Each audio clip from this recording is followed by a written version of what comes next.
D Miami Sports Music, salute. Already know. Bless up. Finger licking. Yeah, finger licking live. Already know, man.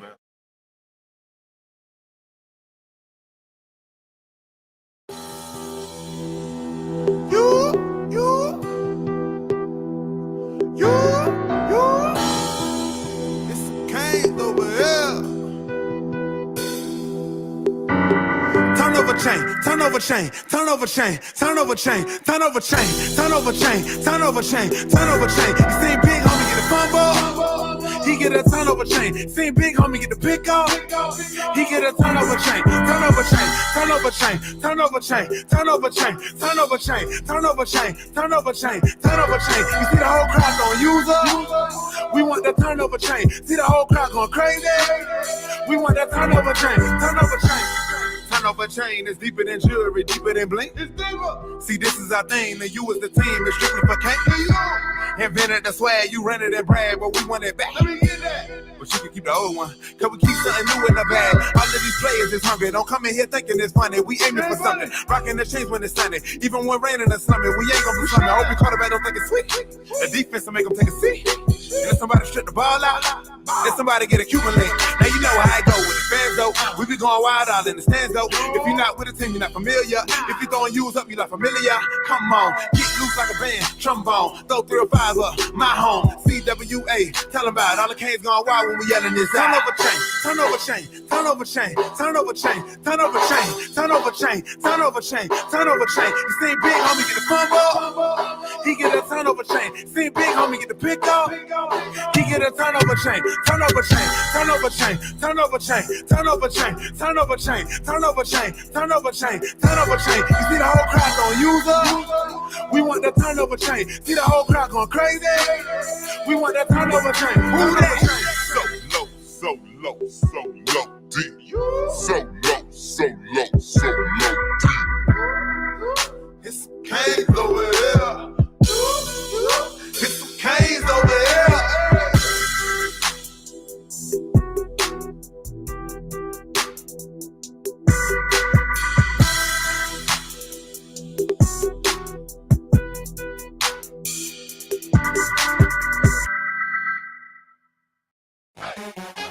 Welcome to Coach Hayes Football Live. He can talk about anything from high school to the pros. This guy knows the game, so you better not be half-stepping. I can guarantee you most of the audience is going to agree with me before they agree with you. Strap in, because Coach Hayes is about to Crack your cranium and fertilize your brain. Go ahead, right here, right now. subscribe now and check out CoachHayesFootball.com. What's up? What's up? What's up, Kane family? Do me a quick favor, as always. Let me know I look good and sound good, so if I need to make changes, I can.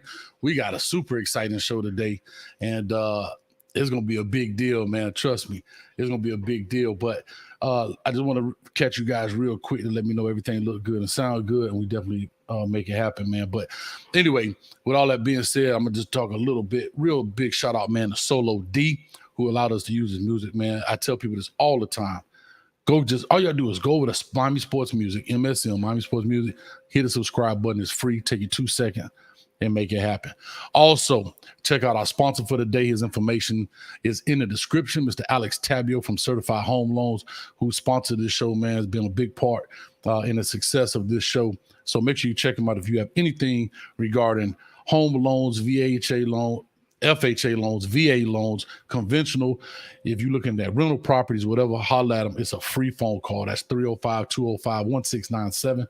Make sure you hit him up and let him know. Also, I want to put this out here, man, real quick. A big RIP, man, to Bobby Bowden from Florida State. You know, we all talk trash about our other programs, and we're going to always continue to talk trash, but, you know, he was a staple, man. He had a lot of good things going on, did a lot for especially our young men in South Florida as well, man. Gave them opportunities to go to college, you know, become better people, become better men, husbands, fathers, so forth and so on, man. And a lot of those guys have gone on to do great things. So it is a sad day just around the world, but for college football, because when you lose an icon, and we going to lose everybody at some point. But it is a sad day, man, when that happens. So big shout out to Florida State University in their football program in the loss of Coach Bobby Bowden. And really sorry to hear that, but I mean, he was influential, and we'll jump into that. You guys got to excuse that. You know how it is in Florida this time of year, man. I don't know if y'all heard that thunder, but it felt like it came through my window right then. But it's hurricane season, if you ask me, if you know what I'm talking about. But anyway, let me jump to this thing. Everybody here say I'm look good, sound good. H.O.F gave me the thumbs up. Love it.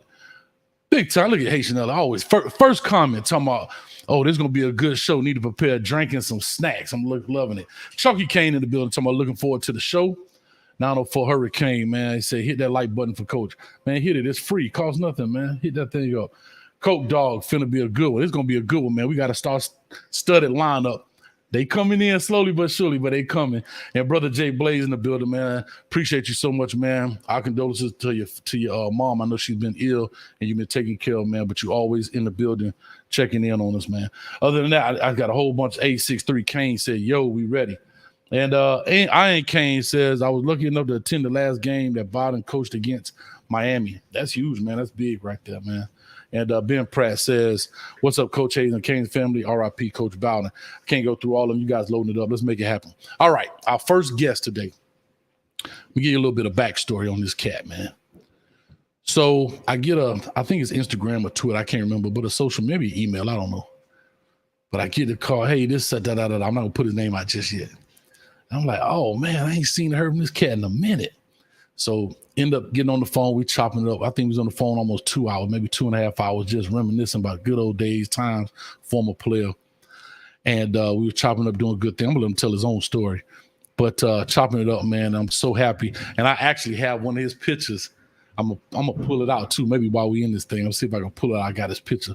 But a Norland alum, that's Norland Vikings alum, man, Chris Forbes, man, one of the top players in Dade County at that time. Again, I'm going to let him tell his story. But he's also a huge Miami Hurricane fan. And we're going to go talk about today, we're talking about the start of fall practice, as well as it's a great day. I wore this on purpose. I still call it Joe Robbie. And I wore this for a reason, because it was NFL and Miami Hurricanes combined. It was a great day, man, for our two inductees and Jimmy Johnson and the great Edgerrin James, man, which I happen to have an opportunity to know a little bit. Actually live not far from me, man, and we've had a lot of talks. And I was blessed to actually coach his nephew, man, the H.O.F James, and he ended up going down to the U2 for a little bit and ended up moving on, doing some things. But anyway, back to the young man at hand. His name is Chris Forbes. He played a little bit of everything for us. He was on the first New Orleans State championship team in 2002.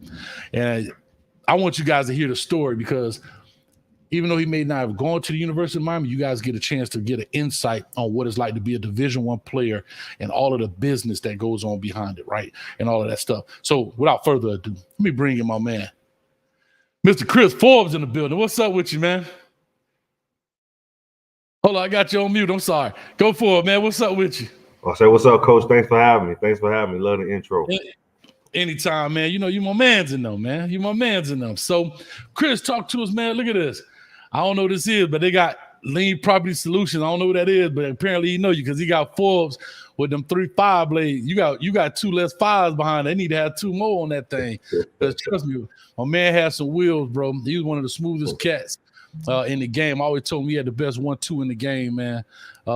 Breaking cats' ankles, man. And he was in our state championship game. But I'm gonna let him kind of walk through his own story just a little bit, and we'll lead that into how that ties into Miami and everything else. So, Chris, I'm gonna let you go ahead and take the wheel, my man. All right, no problem. So, yeah, my story was kind of bizarre at times, but you know, stuff happens. So basically, you know, came up in the whole Scott Lake ranks just before they brought everything into, Miami Garnet Ravens, Seminoles, North Miami, all that stuff. We had Scott Lake. Hey, when it was still Carroll City. Right. You know what I mean? It was still Cass City. We had our different parts. And, so everything started at Scott Lake Optimus. A lot of dudes came through there.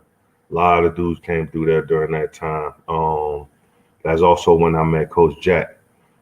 And, that's when my mama, Jizzle, R.I.P. Coach Jack, the great. But that's when my folks, my mom, she got in good with Miss Janae. I don't know if you remember Miss Janae, who was Coach Jack's wife at the time. And she was the head of the cheerleaders. So my sisters, they all cheered and stuff like that. And I played football. And, you know, everything just grew from there. You know, that's when I met, you know, Rob Spence, Travis Davis. We used to call him Emmett back in that day. We used to call him Emmett, you know, Ville, you know, Nunu, Nuki, you know, it was a lot of us, you know, that came through that, and we pretty much all stayed together until we got to high school. Them guys was always a year older than me, you know what I mean? But I was a big jit, you know, growing up. I was a big jit, you know, they put me on the line, D-line, tight end, things like that. But at the same time, I was the fastest on the team, but I was the youngest on the team, on every team, you know. And once I got to Norland, you know, and you know, hopped on JV for about maybe 3 games or so. And, you know, Mr. Dunkerson, Mr. Banks, Coach Banks, they was over JV or whatever, and they had me at Northern Middle. And they pretty much gave me the ball every play. And, you know, they just let me get off or whatever. And then I just remember like the 3rd game of the season or whatever, Coach Dunn and Coach Jack walked up to me and they basically said, man, you know, we finna move you into the varsity locker room. You know, you finna play some receiver for us. So I'm like, all right, cool, let's do it. You know, I already knew them guys, you know, them older guys or whatever. I already knew them. And all I wanted to do was beat them out, you know. Valentino, he was dating my sister at the time. You know, Tino played corner. Sugar, all these dudes, man, you know what I mean? Like we all grew up together. You know, we all grew up together, whether it was track, whatever, basketball, whatever, at the park. So it was a thrill. It was a challenge. You know, every day going out there, seeing Diamo's flag, you know, Afari, Nate, you know, Kareem, McGill, Ham, everybody, you know, all these big time dudes. And, you know, here I am, you know, at 14 years old. And I'm like, you know what? I'm finna shoot these boys one, man. I'm finna compete with these dudes, man. You know what I mean? And that's all it really was, man. You know, hard coaching. You know, was used to it. Thick skin, getting punished for no reason. You know what I mean? Dog squad, you know, for no reason. You know, stuff like that, man. And things just grew. You know, and then I remember you know, you put me at kick return. You put me at kick return. For the very first time, my very first game on varsity that first week, and you like, yeah, you gonna play kick return for me. You gonna return this kick. And at the time, I believe, rest in peace, but Kawan Bird, he was like one of the top dudes in Dade at kick return at the time. You know, he was pretty nice back there. And I remember that first kickoff against North Miami. You know, before that kickoff, he was like, man, you finna get the ball. I don't want to catch kick returns no more. He was like, Coach Hayes put you back here for a reason, you know. And I'm like, all right, cool, man. You know, I was nervous a little bit, and don't get me wrong, you know what I mean? But you put me back there, man. You have faith in me, man. I got that ball, and I just remember taking off for my life, man, and almost taking that thing back. And then ever since then, I never felt any type of nervousness, butterfly, like nothing ever since then in high school. Like it was gone to the point where, you know, honestly, Coach, I wanted you to give me everything, you know, put me everywhere. You know what I'm saying? Eventually, that's what y'all end up doing. But, you know, as a 14-year-old, you know, that was everything for me. You know, you really got my wheels turning to start my high school career. So, I mean, moved on throughout, you know, 10th grade. We was really rebuilding with Bo, Pope, Corey Parks, you know, Trav, me, BJ, like, you know, everything was coming together. You know, we was really starting to build a family, build a culture. You know, we was going to church together, everything together. You know what I mean? Fundraising together. We was sleepovers, you know, sleeping over in the cafeteria with sleeping bags in the middle of the cafeteria, like all that stuff. The rats. Y'all don't remember the rats. The rats, man. Man, we sleeping on wrestling mats. You know what I mean? Stuff like that, man. So all that stuff, man, like I tip my hat off to y'all because that's the type of stuff, you know, we didn't even get in college.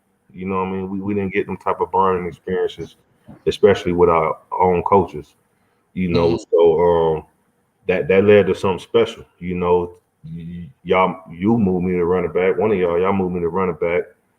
That was crazy. You know, that was crazy. But that was fun. Then coming into the state year, you moved me back to defense. You know, like you're gonna play some corner for me. You're gonna play some safety for me. And I'm like, all right, whatever. I play that too. You know what I'm saying? I play that too. So that was fun, and that eventually was a great move because we did take Dade by storm. It's pretty much the state of Florida by storm, and we won the championship. We won Northern's first championship. You know, Yes, I sir. always, you know, nobody can take that away from us. You know, nobody can take that away from us. I don't care how many championships Northern win from here on out. You know, we was the first. That's You right, know man. what I mean? It's actually on the ring. That's on the ring. But Yeah. it's funny though. But it's funny about that, right? So on that ring, you know, our motto was God first, right? Mm-hmm. But the school board wouldn't allow us to put God on the ring, so we just had to put first. So a lot of people who see those rings, they think it stands for the first championship, but it really doesn't. It was God first, but the school board wouldn't allow us to put God onto the rings themselves because that was our motto. Like you said, man, we did church things. We tried to build that family because I don't know, a lot of people don't realize this. When we got to New Orleans, there was 13 players eligible to play. 13 eligible players to play. And I'm like, and I wasn't even there. I was just coming out of school. So they ended up forfeiting the spring game against Edgerrin and all that. And man, and in 3 years you win a state championship, man. So it just goes to show you what that building and what all that stuff is. Real quick, I'm gonna give you something, man. Real quick, man. Y'all remember this cat right here, Mike Jean. Mike Jean in the building, man. That's my man. Hey, Mike, when I open up the phone lines, you better call in. But I ain't seen you talking about some dude fast. That little cat, hey, that cat can skate, boy. But we definitely gonna talk, man. But anyway, so now going through all that process, right? Those guys from the state year, I think you were 2 years younger. You were like 10th grade at the state year time. Am I right or wrong? State year, I was 11. 11th grade, so it was 1 year after that. Yeah. All right, so it was 1 year after that. So now you coming in, now you the man, right? And the reason I'm telling these stories, guys, I know I just wanted to make a parallel because I want to show you how when we always talk about you got to get kids out from the crib to go to Miami, and some fans don't understand this. Some fans, man, you can't get everybody from Miami, but you have to understand the mentality. And that's why I wanted to make sure I had Chris on because our mentality is so different, man. You know how many kids come in there, man, I was nervous. I was going to wait my turn. This dude said I had butterflies for one play and ain't had no more sense. Man, I wanted to do everything at 14. And that's our mentality in Dade County. We want to do every and anything. You can't tell us we can't. And so that's why I want to kind of go through this backstory a little bit with this before we bring our other guests on and stuff. And kind of talk about the mentality of South Florida kids and why we are so different. Because we do have a lot of Miami Hurricane fans that are from South Florida, but there are quite a few that are not. And they really don't understand when they say Miami boys or Florida boy, really Miami boys. And Miami boys does include, I had to say this, some people don't agree, but it's true. But your Browards and even some of your Palm Beaches, the Pahokee boys, the Mamacali, Edgerrin James, them kind of cats, that's all part of Miami boys, you understand? But anyhow, you are now, all those guys pretty much left. I think we had like 25 or 26 seniors or something. So that team kind of go. Now you go from, you the man now. Yeah. Deuce the man. Hey, if y'all ain't never seen Chris Forbes play, that dude, the only dude I know always had a back flap out, man. Always had a back flap out. So anyhow, so now you going to be the man of the team, right? You know what I mean? Because we can all say what it was. At that time, the hype came around. You know, Bo 6'3" receiver. I think he was probably about 190 at the time, but 200, you know what I mean? And offense always get the love, you know what I mean? Where, you know, they throw the ball. So you got Bo on one side, Pope on the other, BJ and them at running back, Big Ben James at fullback, and all that great stuff. Yeah. But then now, everything on your back, bro. Everything on number 2 back. So how did you handle that? How did you handle that? Saying, all right, these dudes out the door, my turn. So, to be honest, I didn't handle it too well. And I would say because my mind state was like, you know, I just got a chip. You know what I mean? We shocked the world. we smacked the West. We smacked Kansas City. You know what I mean? We smacking all these big teams. Dillard, we smacking everybody. You know what I mean? Orlando Edgewater with all that NFL talent. We smacked all these dudes. And then coming in, the only people who were underclassmen who played was me, Jerron, and Jeffrey Martin.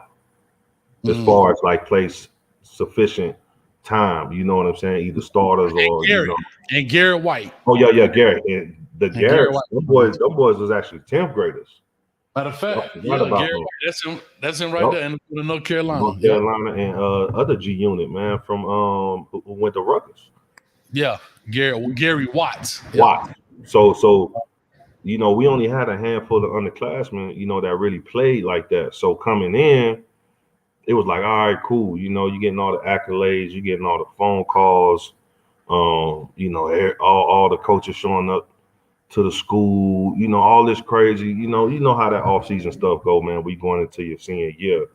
And I just remember I ain't never really have to be too vocal because of the type of leaders that we had, you know what I mean, since I got to New Orleans.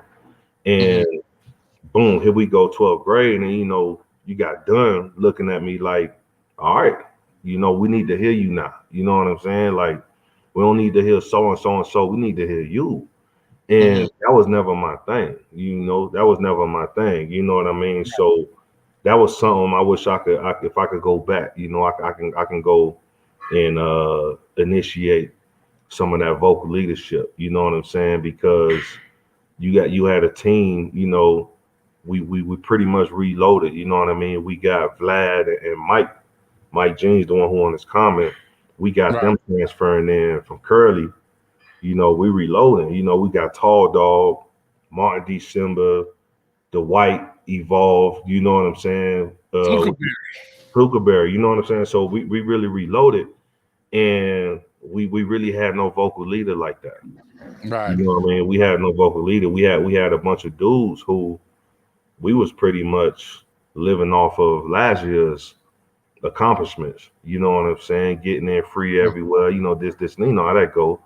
Wearing our medals and our rings everywhere, every day in school. You know what I mean? You know how that go, man. So, you know, I didn't take it too well, man. And it was too late before I started to figure out that we needed to tighten up. You know, because we actually started losing games my senior year to teams we had no business losing to at all. You know, at all. So, senior year come around. That's when my shoulders start acting up real bad, like bad to the point I used to hide it from y'all, coach. I used to hide it from y'all a lot, you know what I mean? Because I know this was my money year. You know what I mean? This, you know, Randy Shannon calling my phone, texting my phone every day.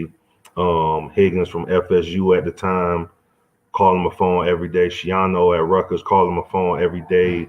You name it, you know what I mean? From Stoops in Oklahoma, like all of them, you know what I'm saying? And this was at a time was like, okay, I got to show out, but if they see that I'm hurt, I wonder how that's going to do me in as far as my stock. And like, I pretty much played that senior season like 50%.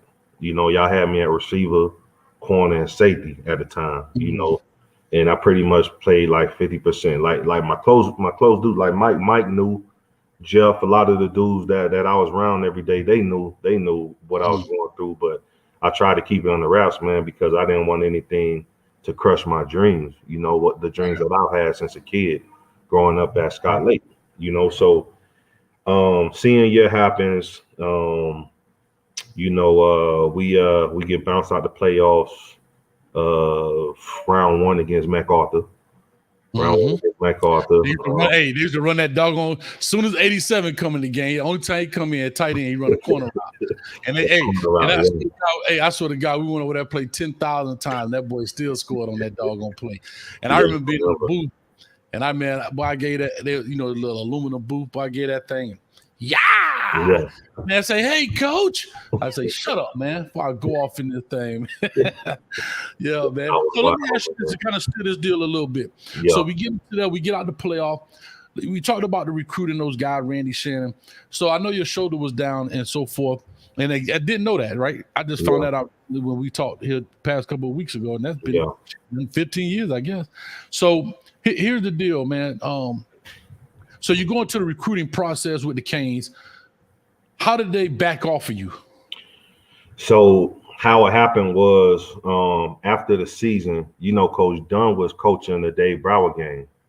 He got elected to coach the Dave Brower game that year. And I remember Coach Dunn knew about my shoulder too. I'll take that back. Coach Dunn knew about my shoulder. He was kind of coaching me on how to manage things and keep things under the wrap at the time.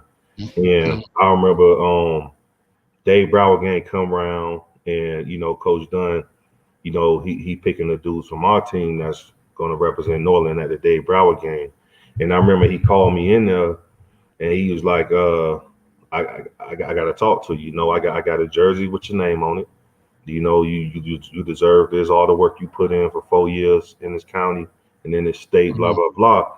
And he was like, but also on the other side of that, you know, he pulled out a list of schools. He pulled out these numbers. He was like, these are big time programs that if they find out that you're going to get surgery, you know, in the summertime, I don't believe they're going to bring you in for fall like that. You know what I'm saying? He was like, you know, everybody love you now, man. But he was like, it's a business. It's a business. And it comes at a point in time where you got to make a business decision. And I just remember being so heartbroken, man, because my whole life I wanted to make a Dave Brower game. My first high school game I witnessed growing up was Coach Jack took me to a Dave Brower game when it was like some dude, Rohan Davey, Chris brother.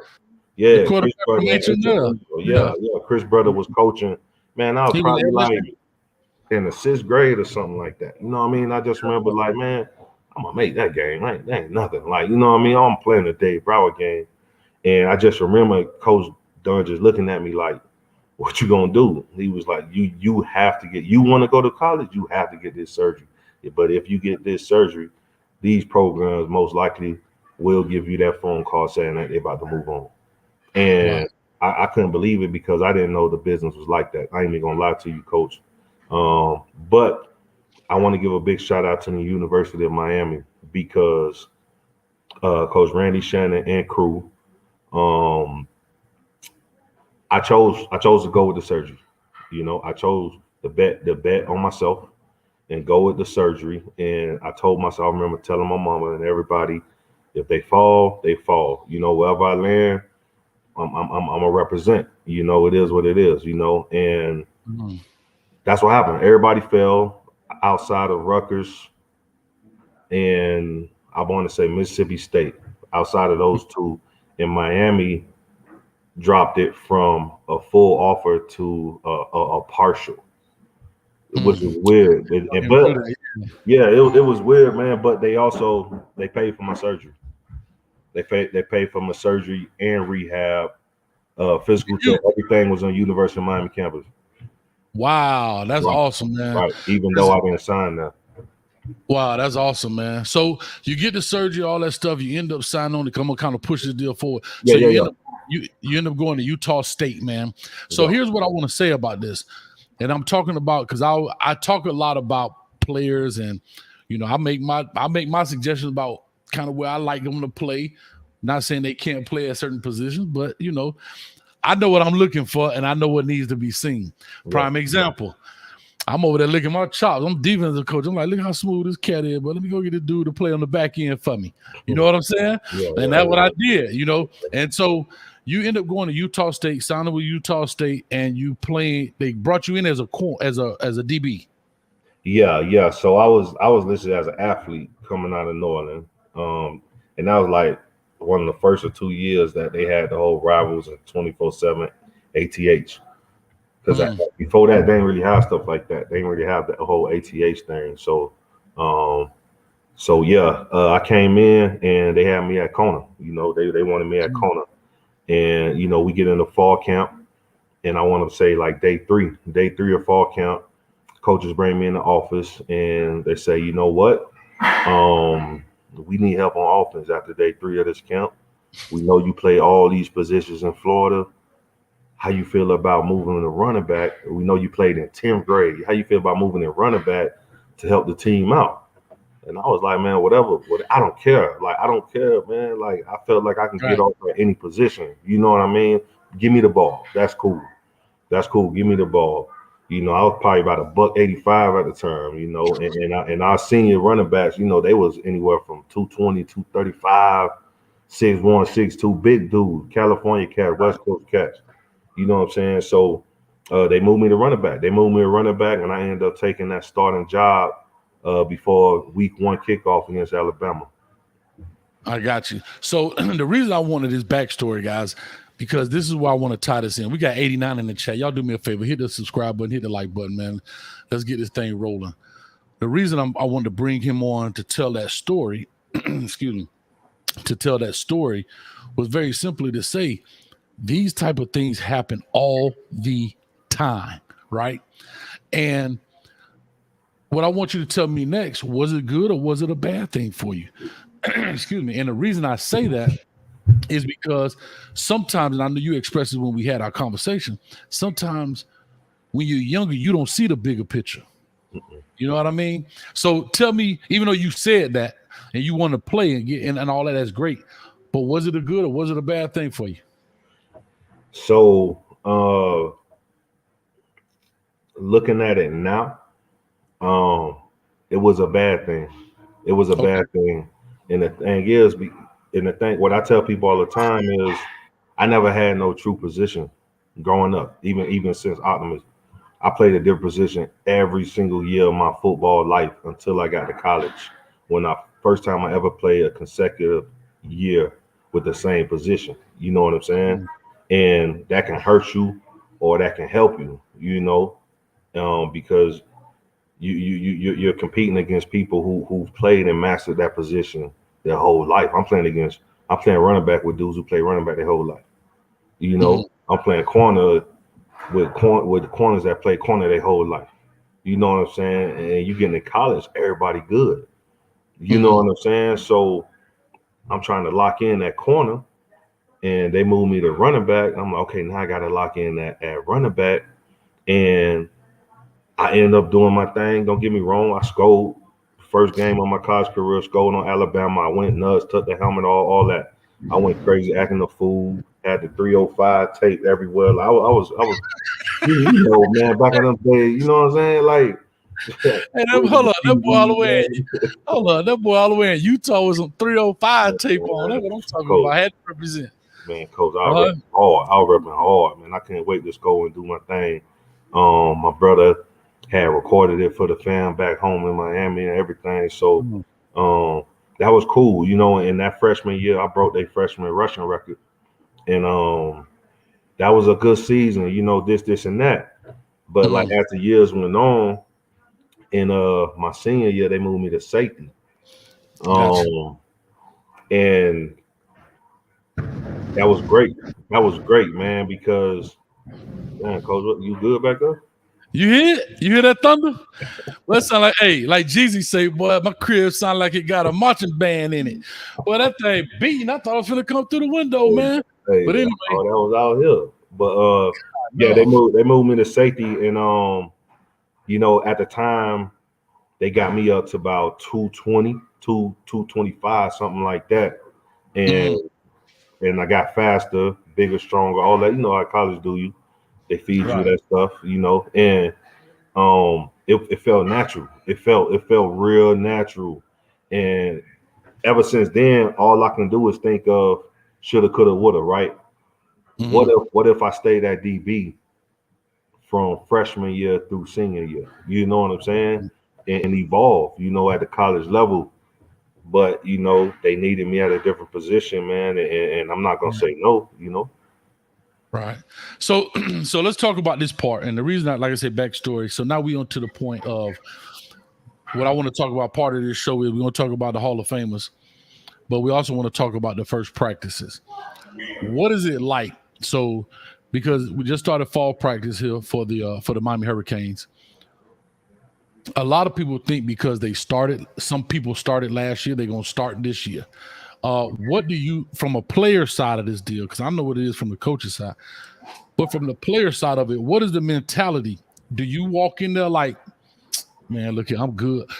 I'm gonna go through this, or you like this young buck, hey, this young boy, he ready. He might take my spot. Is it truly a business, or do some cats feel like because I'm the man last year, you're gonna be the man this year? So I would say the best way to answer that question is in percentages.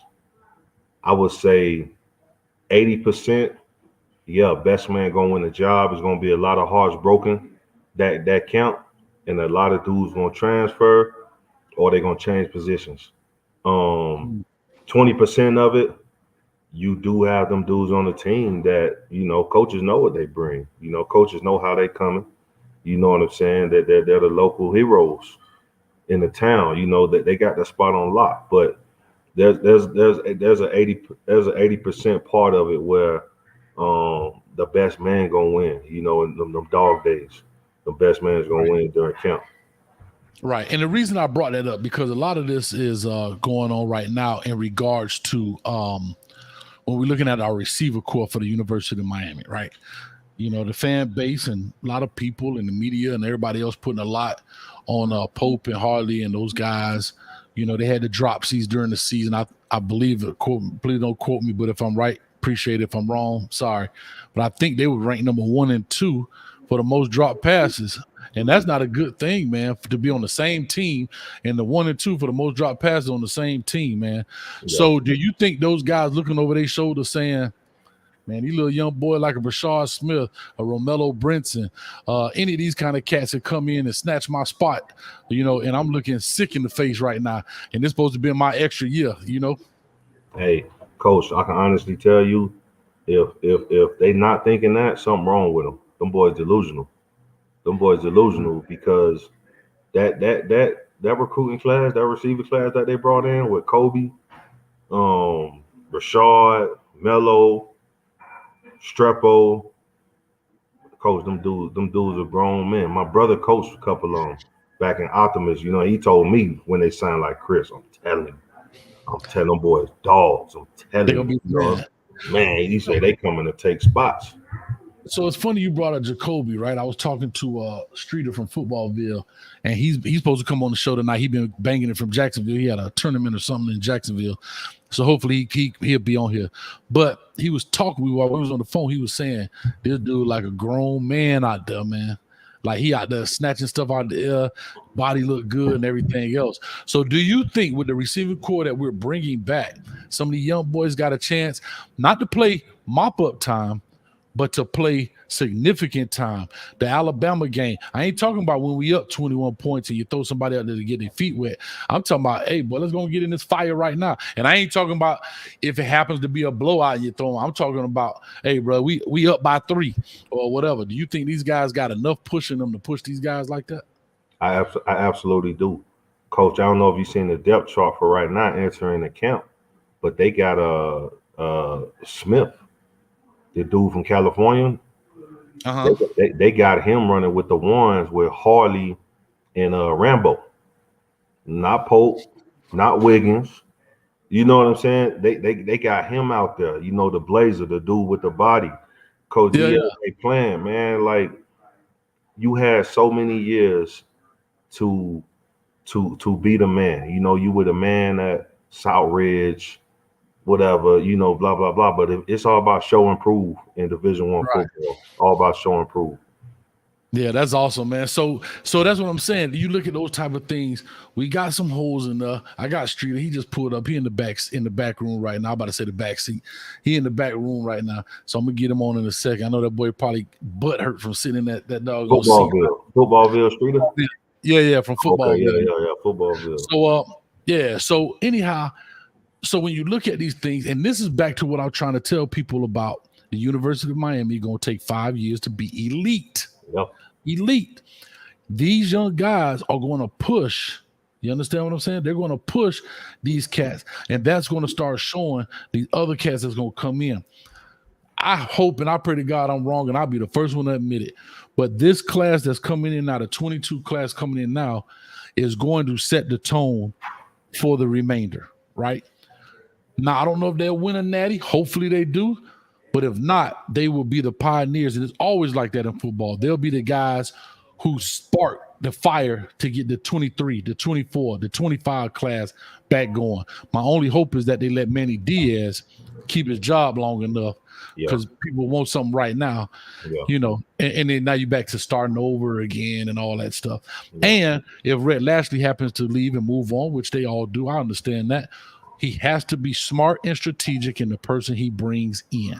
He cannot be, you know, them friend stuff out the window. You see what that got you. You understand? They got your butt on the Bunsen burner, boy. So anyhow, that's where we are with that right now. And I know you follow these guys a lot, man, and so forth. I'm gonna bring Street in because he was actually at the Hurricane practices and stuff. So I'm gonna talk to him for a second as well. So let me make sure I bring him in, and let's see if we can chop it up with him right quick while he come in. Let me see. Hold up, this thing like it's lagging. Here we go. Ladies and gentlemen, boys and girls of all ages, we got the legendary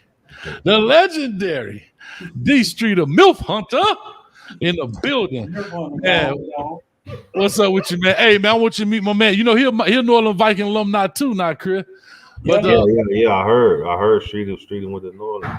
Yeah. I did my New Orleans thing. So I want you to meet each other, man. And we were just talking how much of this you heard, but we were talking his story a little bit, getting there. Now we're talking about the process of this fall practice, right?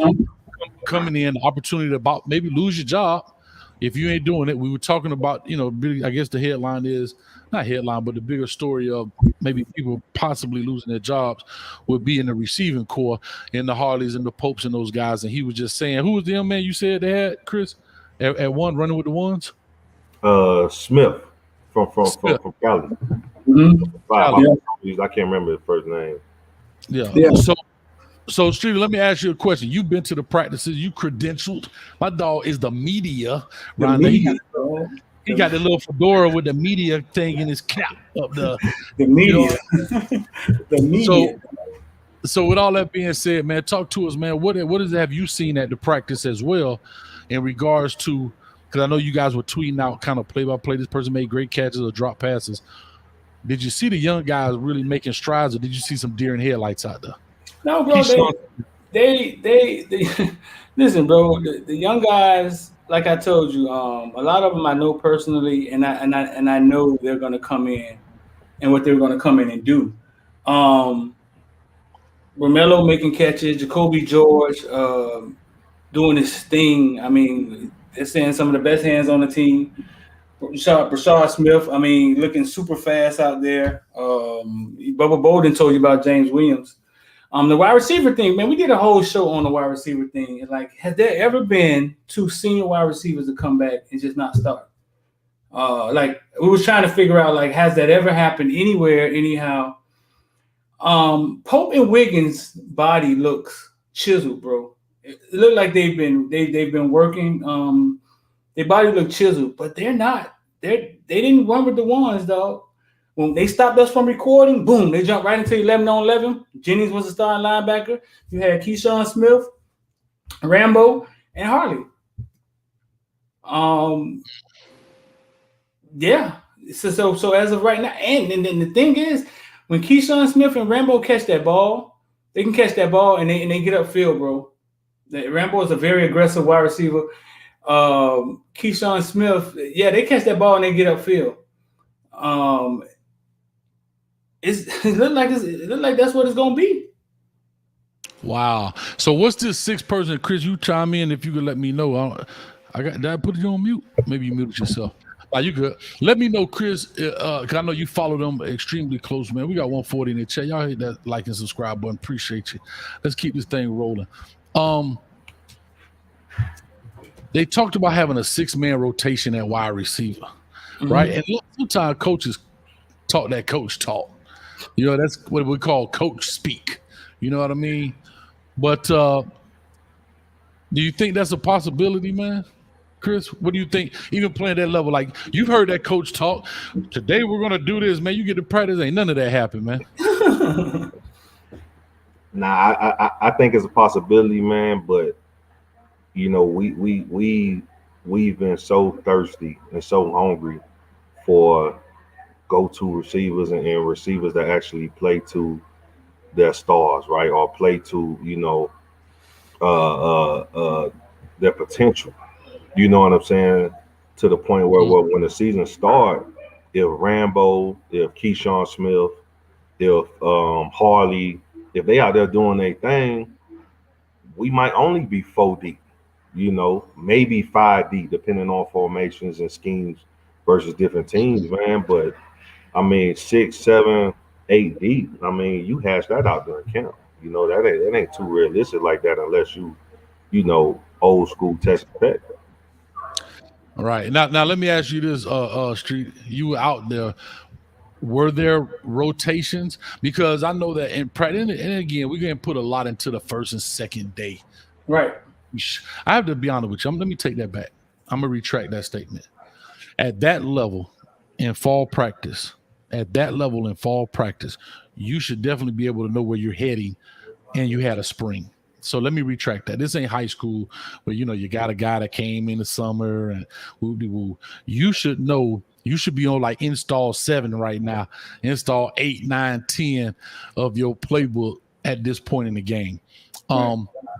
Did you see any movement, rotation, not whole units, 1 out, 2 in, but like?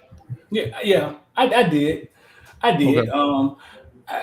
I guess the next question is okay, so if you have 2 seniors and they don't start, right? Now you have depth. I mean, I've never coached before. You got an offense, a fast-paced offense. How does having depth in that offense, how does it work? Does it help? Is De'Aaron King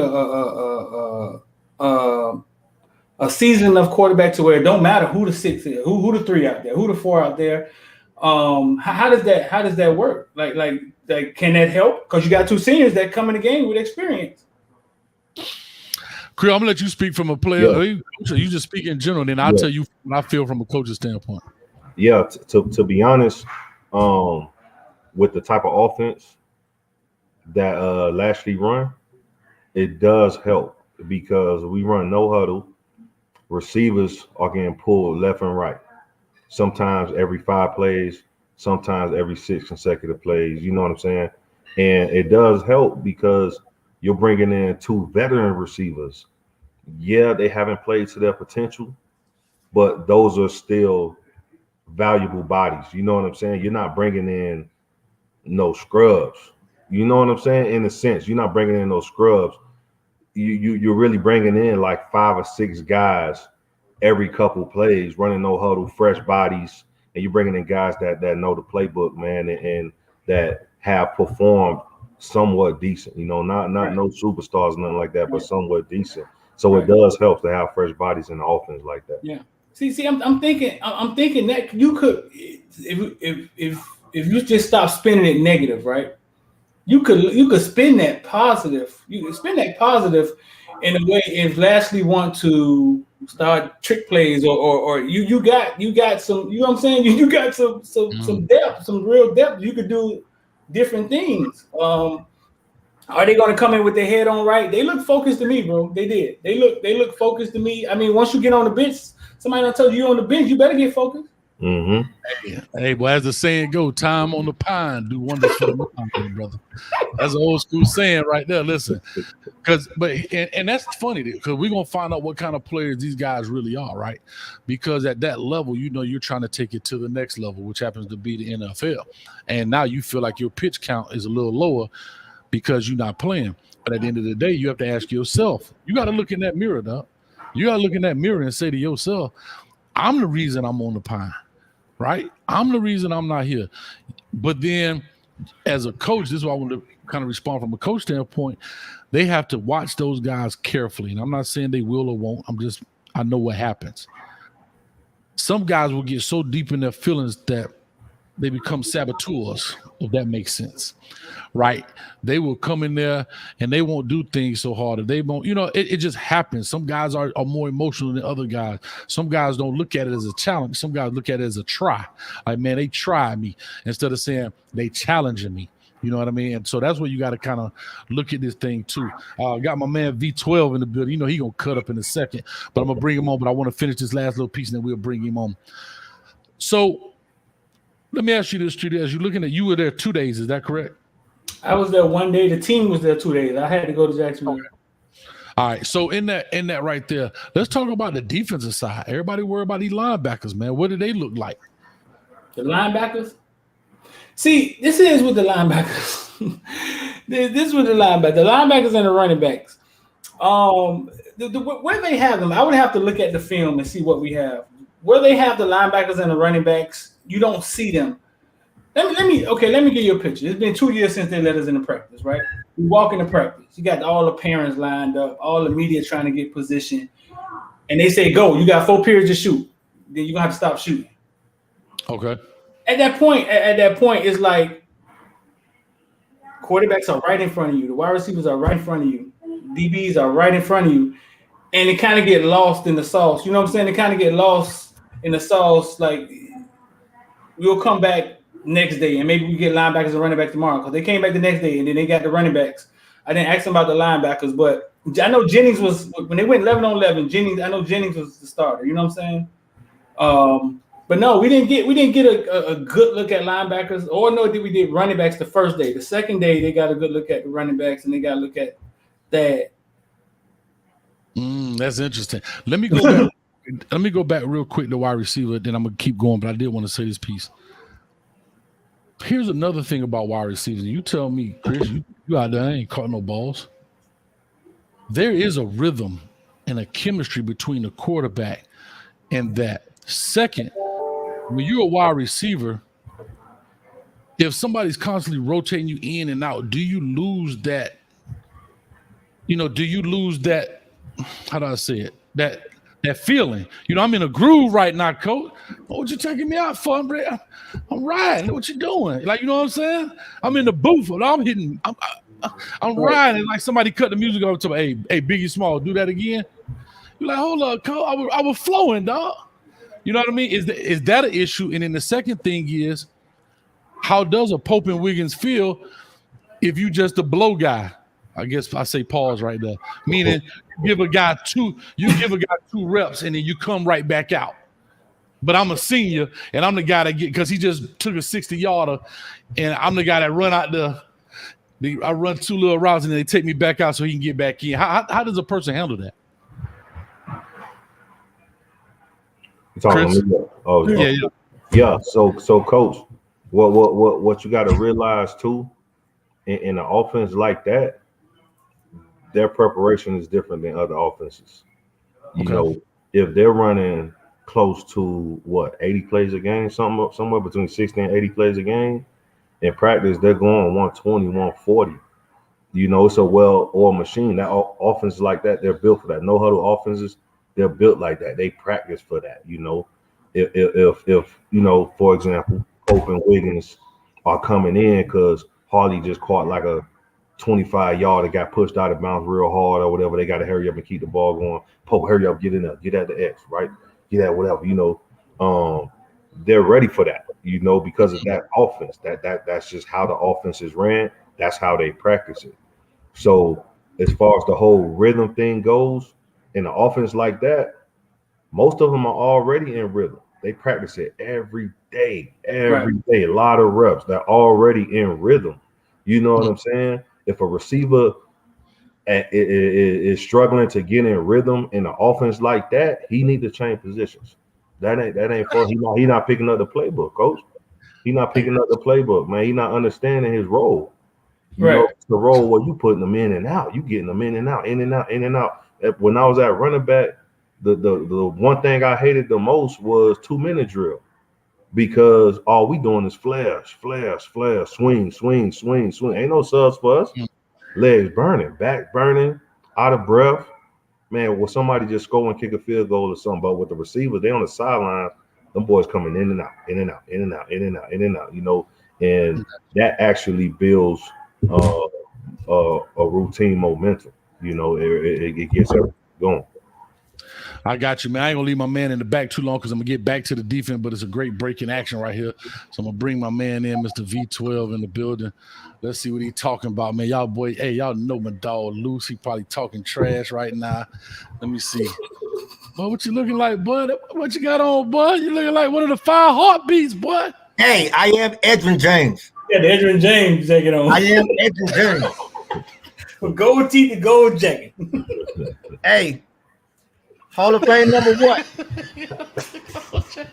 We don't play, baby. I am Edgerrin. Hey, nice to see y'all boys. Nice to see y'all boys, man. Hey, paying big homage to EJ Edge, man. That's what I'm on here for. I like fall, but I want to pay homage to them Canes. EJ, y'all saw me grilled out. Y'all see what he did? Hey, what he say? From what? From gold teeth to what? Gold jacket. Nice like this, I wish. I'm off the hook, coach. We can't hear you. I can't hear you. Coach, you on mute. You on mute. There you go. I'm good now. I'm good now. Good. I don't know Yeah. what's going on, man. Hey, that job so wild. I gotta probably bump the button around here messing with you, man. But anyway, listen, bro.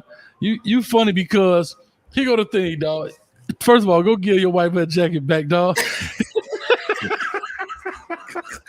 And the fact that you can fit in that thing, that's a problem too. But other than that, I try to stay on it, cuz you know how I do. You know how I do. But anyway, man, real quick, dog. We're gonna get to the Hall of Fame stuff, but I know you're talking about that stuff, receivers and everything. Sure. So let's get to the defensive piece of this thing, Streeter, man. I knew my dog would come here a while. But so on the defensive side, we talked about linebackers, you couldn't really see them, but there was a gentleman that you could see, and I know everybody want to know about it. So go on and talk to us about this thing, man. Who? You know what I'm talking about. You come on, man. You know what I'm talking about. Talk to me, man. Everybody asking about Malik Curtis. Shameless plug. Listen. You know what I'm talking about, man. If you was a member on the Footballville page, you would know where Malik Curtis was at. You know what I'm saying? All the members know. You know what I'm saying? We released him here for today. You talking about Big Game James? Yeah, that's what I'm talking about. Talk to us, man. So I put it this way: your man X that be on the show with you, he said Big James got the sweet feet. Y'all boy, I don't know if he said, I might be embellishing a little bit. Y'all boys foolish if y'all talking about he playing defensive end, LOL with a laughy face, dog. Talk to us, man. What'd you see? What'd you see? I mean, he was running like maybe second team. Him and Cam Kitchens was out there together. You know what I'm saying? They was always out. They was out there together. He made a couple plays, man. You heard what Bubba Bowden said about him. I mean, Bubba Bowden done seen him up close for the last couple of weeks, and they asked him what he thought about James, and he basically said, "Man, he's good. He's freakish. He's going to be a baller for us. He's legit, bro. You know what I'm saying? He's out there at safety. I mean, he's at safety, running around. The biggest thing over there in the, you know what I'm saying? The biggest thing over there. He's not as big as I thought he had gotten. You know what I'm saying? He had put on some pounds, but he still looks slim. He still looks like he could run. We'll see how this goes after he continue to eat and eat right and stay in the weight plan. But no, man, he looked good out there. He looked fluid. He looks comfortable. But James he's always comfortable wherever you put him at, bro. Wherever you put him at, he's comfortable. Nah, that's good, man. Like I said, you know, I wish him the best. I know I've said what I said, and I still believe that. And like I said, but I wish him the best. Not saying that he can't do those things. I just know, just physically, people grow whether you want to or not. You know what I mean? You don't, because you're 2 years old, you don't still, you know, be 22 pounds. You're gonna grow, you know, believe it or not. And so what I want to do is, and my only concern that I always said is, looking at him today, what is he gonna be on that 3-year mark? When that, you know what I'm talking about? When you have that kind of body, dog. That's all I'm saying. And what I don't want him to do is be like, something may happen, and I got to make a sudden transition to another spot on the field to try to get to that NFL love. You know what I mean? That was my only really concern.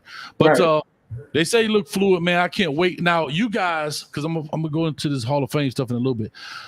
So you guys, media still can go out every day? Bro, listen, we got an email today. We went out 2 days in a row to let us watch the whole practice. We was out there with the parents, and we got an email today saying basically the video is gonna stop. No more video. We're gonna get them after practice, and we may get some viewing time. I don't know I don't know if it's COVID. I don't know. I don't know what it is, but they ebb and flow like that. You know what I'm saying? So they change up things when they want to. So they gave us all the video in the beginning, probably something new they're doing. And now they're saying, okay, it won't be any video period, and there may be a viewing period. But what we most likely get for now is the interviews at the end and maybe a viewing period. So we'll see going forward what they allow and what they don't allow. Well, I'm gonna say this to you then, Street. Y'all better get y'all reporting on. Ain't no more video. I need some real reporting, and I need some copious notes. If they let us, if they let us out there and let us see, I'll be good with that. I'll be good with that. They let us come out there. They let us out there and see. I'll be good with that. I love it, man. So real quick, V12, you just popping on, man. I know you just got your. Let's talk here. My dog got the gold tee, boy. Y'all shout out, man. I'm gonna go back to you, Chris. I'm gonna leave my dog out this one. So, Chris, so talk to me, man, in regards to. So now this is coming up. Let's talk about spring practice, how that's structured, right? So this is that first week. They really only got 3 weeks left before we get it in. 4 weeks, maybe about 3 weeks before we get it in. This week is kind of that, touch and go, period. When does it start nailing down these rosters, right? When do we start saying? Just typically, I know it's not exact, but when does it start nailing it down? Like, all right, week 2, we need to have this done. Week 3, we need to have this done. 2 days before the game, this need to be in place. So usually is after that second scrimmage. That first scrimmage basically gives the coaches the film that they need to break down that depth chart the way they really need to break it down to get ready for week 1. That second scrimmage is to see their depth chart in motion, pretty much. You know what I'm saying? And basically that second scrimmage will let the coaching staff know exactly what they need to do going into week 1. So that second scrimmage is the most important scrimmage.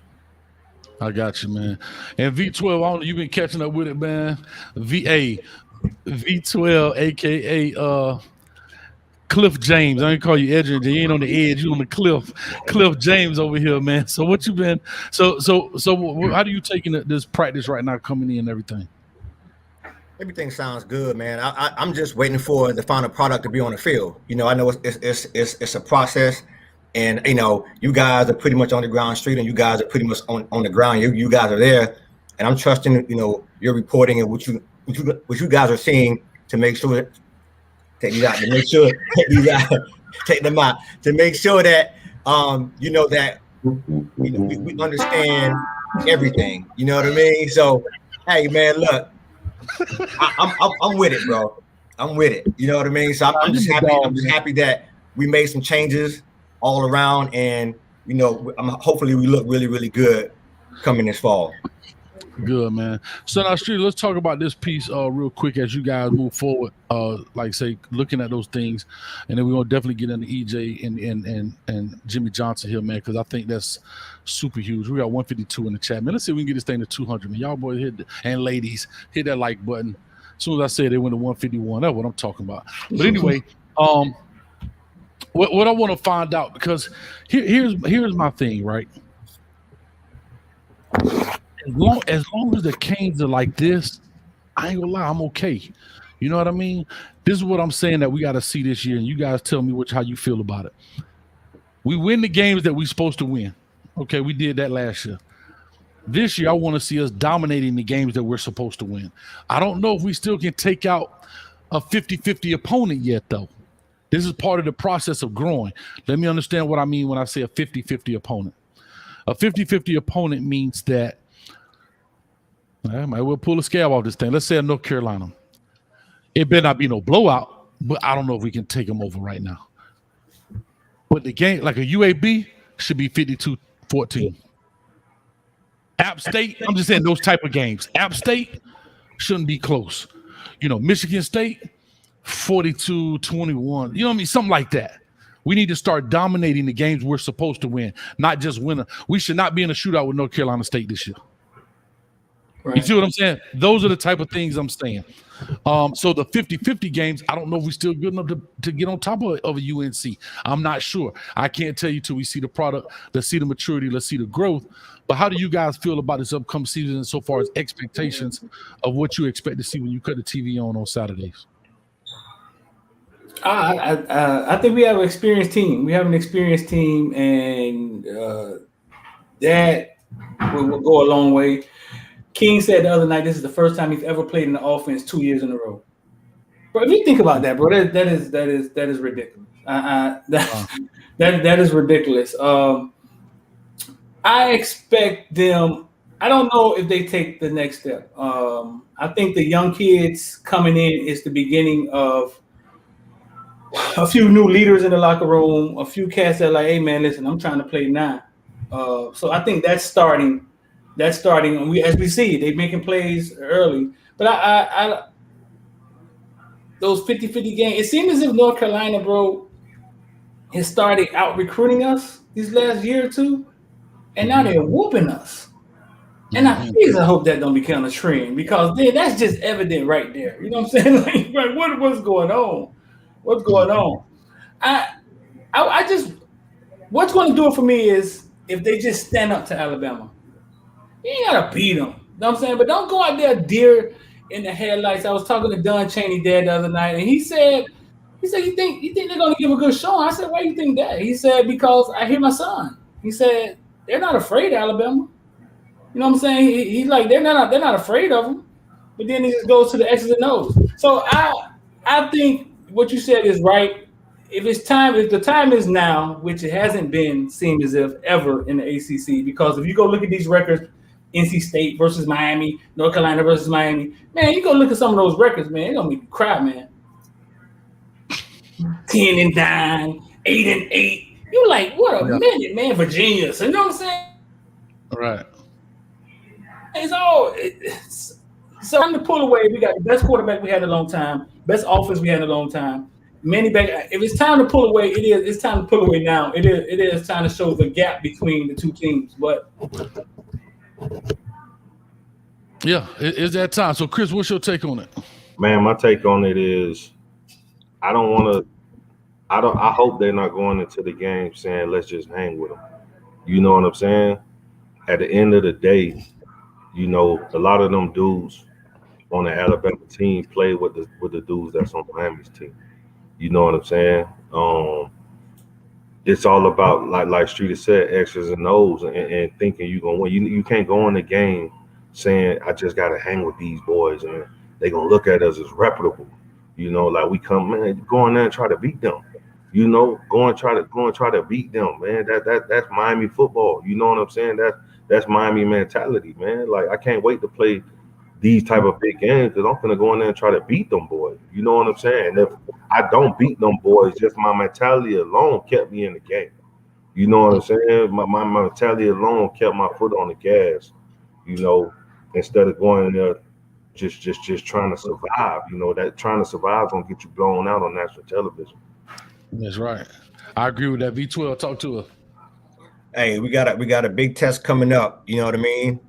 And like Chris said, we can't go in there just to be in the game. We have to produce. We have to show an improvement over last season, and if we can do that, that builds confidence. You know. And one thing I did, I like a lot of things from last year, but we did have the mentality that, you know what, we're gonna keep fighting until the end. And if they go into this thing confident, you know, from the practice going into the fall season, we got King back. If King is definitely 100%, I mean, we're a loaded team, we're a talented team, we're a different team this year with the move that's been made. I think if we can have a good showing against Alabama, there's no prize for second, but Alabama is a powerhouse, and if we can go there and compete, that's the biggest thing, competing, man, on all levels. I think it'll give Canes fan a sigh of relief moving forward in the season. All right, here's my last question before we move on to our H.O.F stuff, man. Here's what I felt, and maybe I'm wrong. You guys more than welcome to chime in and let me know. We already know that quarterbacks are the face of the program. We know that quarterbacks don't get all the accolades and everything else. But one thing about a very good team, quarterback is not the only gangster out there on the field. What I felt last year too lacked, in the words of the Ghetto Boys, some straight gangsterism, meaning All we heard was king, king, king, king, king, king, king, king, king, king, king, king, king. Nobody else rose to the occasion in my eyes, right? From an offensive standpoint, there was no king and such duo. You know what I'm saying? There was no, for example, you look at the top teams, right? You look at Mac Brown, Devontae Smith. It's always a Batman and Robin. You know what I mean? That's the only way you're going to win these team games. You got to have players. On defense, there was, to me personally, there was no real standout guy defensively that just put the team on his back. Now, yeah, we talk about Bubba Bowden in the blood game. And, yeah, but I'm just talking about what I'm talking about is, okay, that's that dude. And you know how it is, Chris. You walk up, we can all say we want to say, you wouldn't have found out what number 2 was. Like, you wouldn't have found out, well, you know what I'm saying? Like, even let's say that state year offensively. Yeah, you knew Bo was there, but where Pope at? Yeah. Like, there's always a Batman and Robin. And then defensively, everybody knew what 15 was at New Orleans because you might be asleep. Like, I remember the coaches from Central that year. Matter of fact, remember Coach Butterfield? Yep. Coach Butterfield. You remember Butterfield V12 when the Tennessee State? Yeah, Butterfield told me before he left over at Central and came to us, you know what he said when he got ready to play us? He said, dog, we were so scared of 15, dog. We ain't know what. What I'm saying is, do we have players on our team that instills a fear like that to an opponent? On defense, no, I don't think so. Or even offense. Do we have a Batman or Robin? We don't. And if not, who is it? Who do we think is going to be this year? And that's the problem right there. There's 4 brain trust in here right here. We all hold up. You saying on defense? Both. That's the problem. And this is why I tell people we 5 years away. People don't understand that. We do not. That's what I'm trying to say. King gone. And I'm not saying somebody won't come next year, but what I'm saying is, who do we have? Because everybody came back except the 2 ends. Who is that guy now? And you said it earlier in the show, Chris, about not necessarily being that vocal leader because them guys left the thing, and it showed. Yeah. King ain't no vocal leader. I'm not saying you got to rah-rah and scream at people all the time, but even just their play on the field. Who is that? I think it's Bubba Bowden. I don't know if teams fear him, but he's definitely the leader of that defense. His voice is heard. Okay. Respect. What I'm talking about, respecting the play. Like, okay, yeah, forget the team. I'm not talking about our team. I'm talking about the opponent saying, man, what 21 at, bro? That boy, like, you know what I'm talking about. Yeah, no, it ain't. No, it's not that. His name Bubba Bowden. We ain't got that. I mean, I don't. King. All we have is King, bro. As of now, yeah, all we have is King. And that's Hartley came on late, man. So we hope that he can build on the end of last year, and he can be that go-to receiver. And we'll go from there. But I mean, to your point, Coach, you're right. We don't have that fear, where you got to watch this guy on offense, Sonny King, and hopefully, we can get the coaches see the same thing that you're seeing, Coach, to kind of say, hey, we need to be able to develop that next player or players, so we just can't key on King, and that's what's going to have to happen for us to really be competitive this year. Defense, it could be Bowden.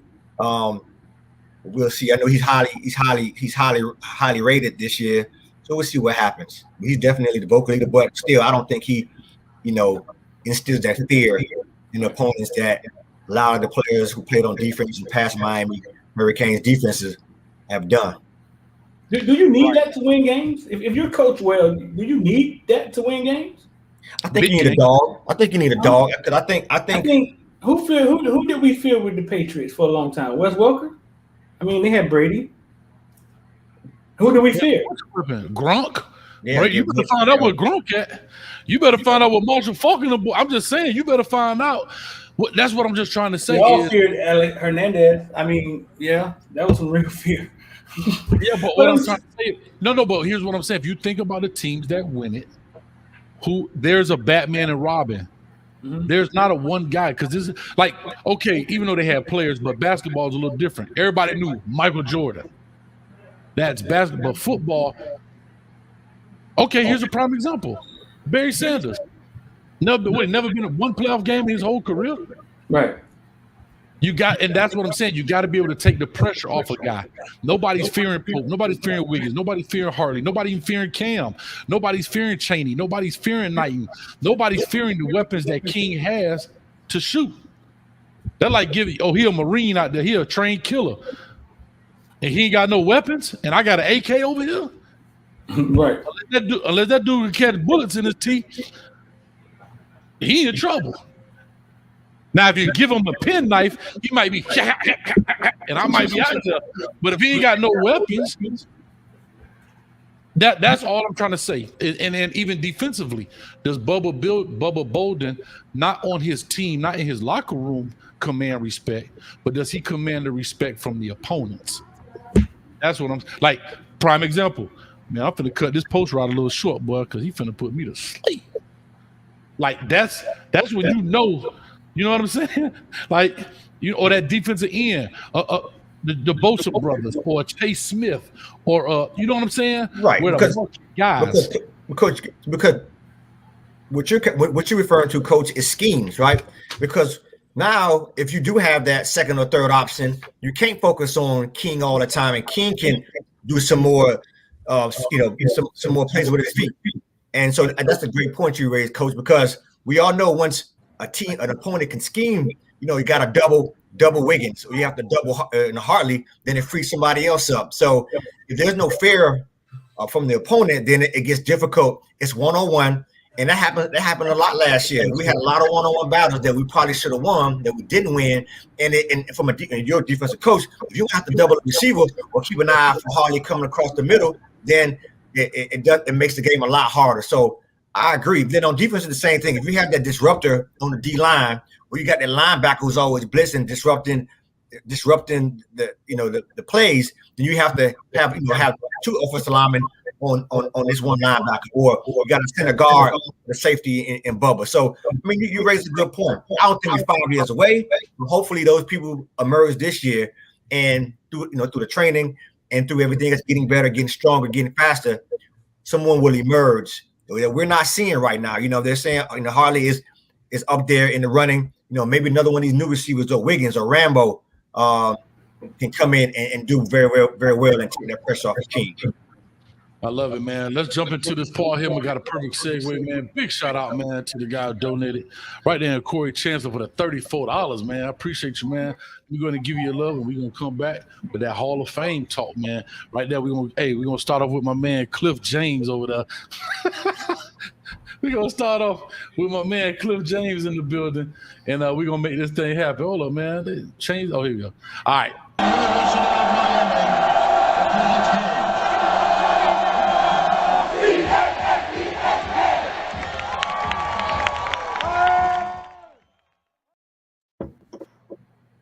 All right, so real quick, man, I just want to put a couple of these comments up here. We're going to make this thing happen. Richard Hill says, can't teach dog. Phil the King says, Batman, King, and Bubba. Okay, I need a Robin. Oh, here you go. He got Robin up here, Rambo and Nesta. These are things we're talking about, guys. Oh, yeah, Stevenson, Beast. I'm not saying they're not beasts. I'm not saying they can't play. I'm talking about cats that when you get off the bus, I need to find out where that dude at, right? Like, that. Those are the dudes I'm talking about. All right, let's switch this thing. Let's switch gears, man. So I appreciate you so much for that donation, Corey, man. Thank you so much. Now, let's flip this script, man, to the Hall of Fame. We'll definitely jump into that. I'm going to start off with you, Streeter, because you happen to do a great interview with Edgerrin James. If you guys haven't had a chance to see it, make sure you check it out on Footballville's channel on YouTube. You got this interview with Edgerrin James. I know it was like 3 o'clock in the morning. Something you said. Yeah, you made it happen, man. Yeah. And I can tell you this: hey, that cat moved late at night, boy. He like an owl, man. That dude. Right. Yeah. So let's talk about his Hall of Fame real quick, then we're gonna get into his speech. But tell us a little bit about that interview and that process, and then kind of just a synopsis of what he talked about. It all. I mean, to be honest with you, man, it started years ago, bro. It started years ago when I would record his son. One time I recorded his son. He was like maybe 11U. He scored like 4 touchdowns, 5 touchdowns, and Edgerrin's there. And I just dap him up. You know what I'm saying? And it'll be it. He'll hit me on Instagram. Hey, you send me the video. I'll send him the video. Then I see him again, maybe a year, 2 years later. And I never asked him for anything. It was always just love. You know what I'm saying? I always just gave love to his kids. And I think through that we developed some trust.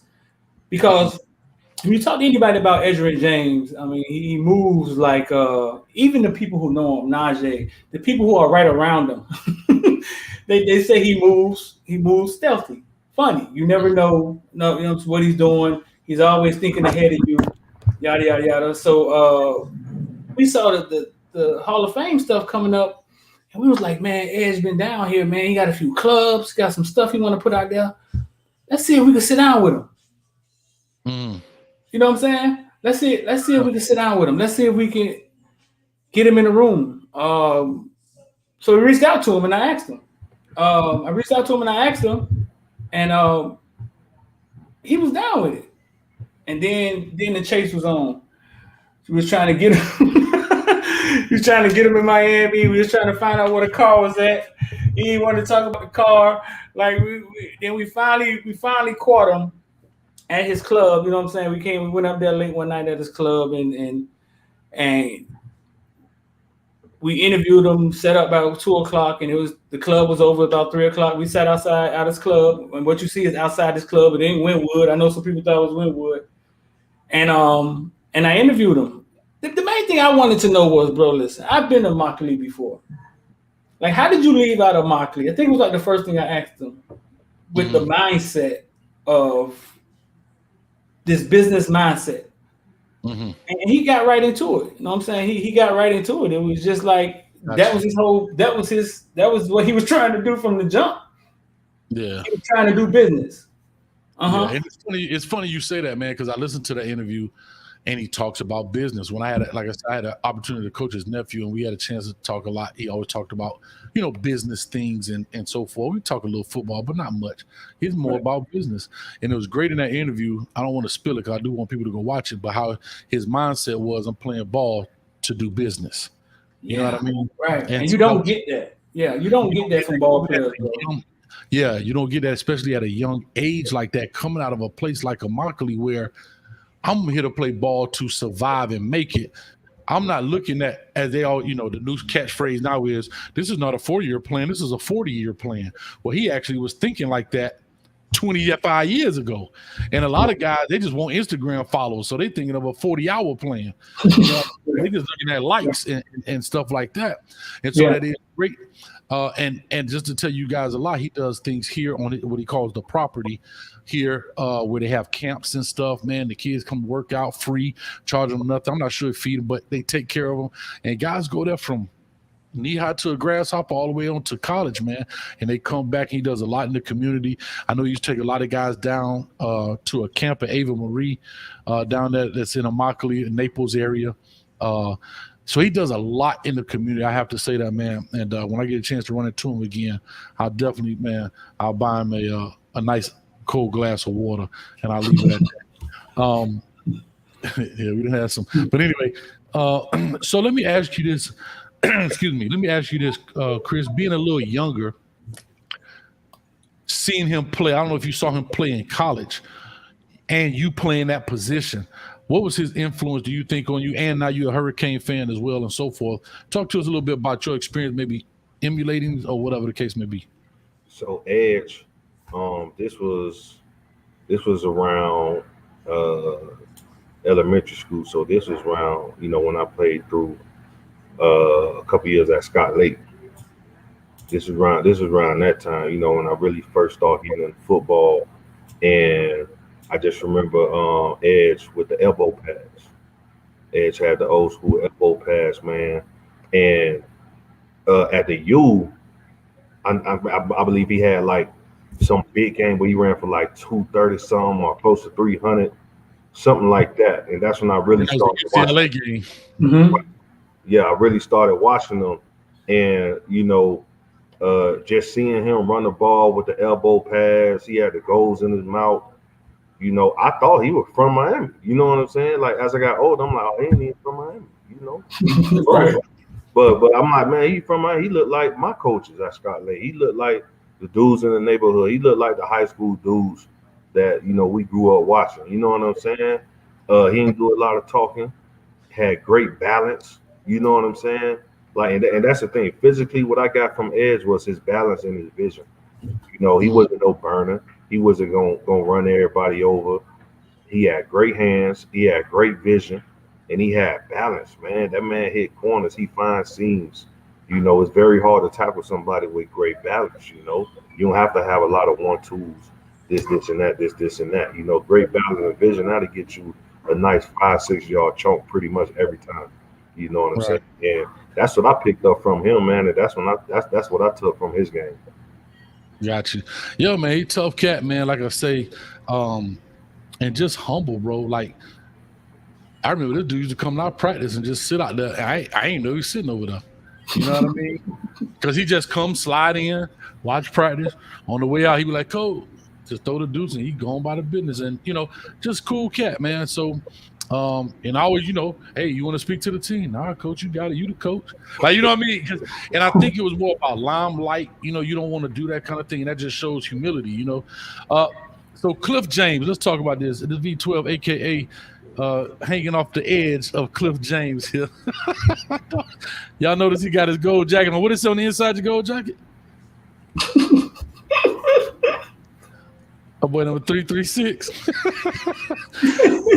You called me, and I want to lead this question to you, and I want you to really dive into this, bro. His speech. How did that speech? Because when we talked, you were like, what did his speech do for you? For a man of not that many words, as we say. Yeah, I mean, to piggyback off of what Chris said, and also Streeter, I'm of that Edge era. Edge and I were at college at the same time. He was in Miami from like 94, 95 to 99, and I'm up the road in Tennessee. You have to understand the perception that people gave Edgerrin, even coming out of college from Miami, and from the grill. That's why I put the grill on, and that's why I put this on. To pay homage. I mean, it's funny, but it's a serious thing, because being from going to school out of state like you and I did, Miami guys were always on the back burner. They called us country, they called us thugs, they called us every word in the book, And for him to go to Miami and, like he had the elbow pass. When I first saw Edge, his size, man, he was a big running back. You didn't really see those type of big running backs except like Eddie George. He was a nice size running back. And I remember this dude had a lumberjack. He wore a lumberjack. You never really see a running back wear lumberjacks back in the day. I'm like, this dude about business, you know what I mean? But he went to Miami, and paved the way. He never really said much. And for him to go, and his balance and how smooth he was, and you can almost never hit him, and he had power. But being up the road and to kind of see how he was viewed, he had the wicks, you know what I mean? He had the grill, and they viewed him wrong. And so when he had that speech, man, and he kind of put that thing together, like, don't judge the book by the cover. And he expressed about him never being locked up, never being in trouble, and being able to balance his finances right and take care of his kids. Those are the things that people never said about Edge. He was actually borderline mysterious in the league. And I know Peter kind of alluded to that. He moved like a stealth, but he also had that business acumen. He always spoke about, I heard him doing an interview like years ago where he spoke about, hey, listen, I'm from Immokalee. And like Chris said, I thought he was from Miami too, because he embodied the Miami persona, man. You thought he was from the crib. And we kind of consider Immokalee from the area as well. But I thought he's from Carroll City, Liberty City, over time, like he's from the Scots, you know what I mean? But anyway, he interviewed many years ago, and he said, listen, I bought my mama a car, and I bought myself a car. That's at the time, this years ago. He said, I can only drive one car at a time. He said, I saved my money. And ever since then, I was like, man, I got to pay attention to this young man because he's doing really big things. And now you see it. He's a community guy, and he always puts the community and his family first. So that speech, man, just touched me being a brother, you know what I mean? And being from Miami, and for him to go, like he said, to go from gold teeth to a gold jacket, man, everyone that night said he had the best punchline of the night and one of the greatest speeches I've ever heard in a long time. Hey, you just said a mouthful. Street, do me a favor, turn your speaker down a little bit. It's coming back to the mic. He had one of the best speeches. It wasn't long and drawn out. You know what I mean? But like you said, he embodied it. And what I liked about him, he stood his ground about who he was. And a lot of people can't do that, unfortunately, in life. A lot of us gotta, hello, how are you today? You know what I'm saying? Because that's the game we have to play in order to be in the game. You know, fortunately, he had the talent and the character to stay within his own character and be who he wanted to be, you know, and he stuck with it. I have to say this one line. When they pull that thing off the bus, I swear to God, I wish he was going to be the only one. I thought they was going to show the goals in the bus. Like, bro, people can say what they want, but that would have truly, like, the bus was perfect. But if you had just a little, like, because remember those pictures they used to have him in Indiana with his teeth, just barely. He ain't like, he just enough. And they would have had real gold. Boy, look here, boy. That would have been something special, man. But he deserves it. And his speech was awesome, bro, because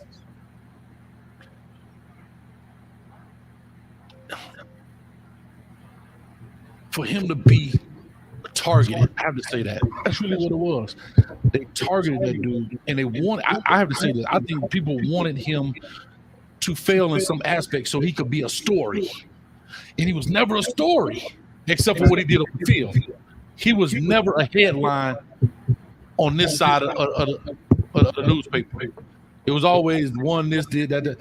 And when he told Peyton Manning, we couldn't be the most two different people, but we was on the field, we was the same. He let the media know right then, I ain't got to be clean cut as him. Nothing wrong with that. But I get my job done. And y'all, like you said, you read a book by its cover. And I thought that was awesome, man. That was,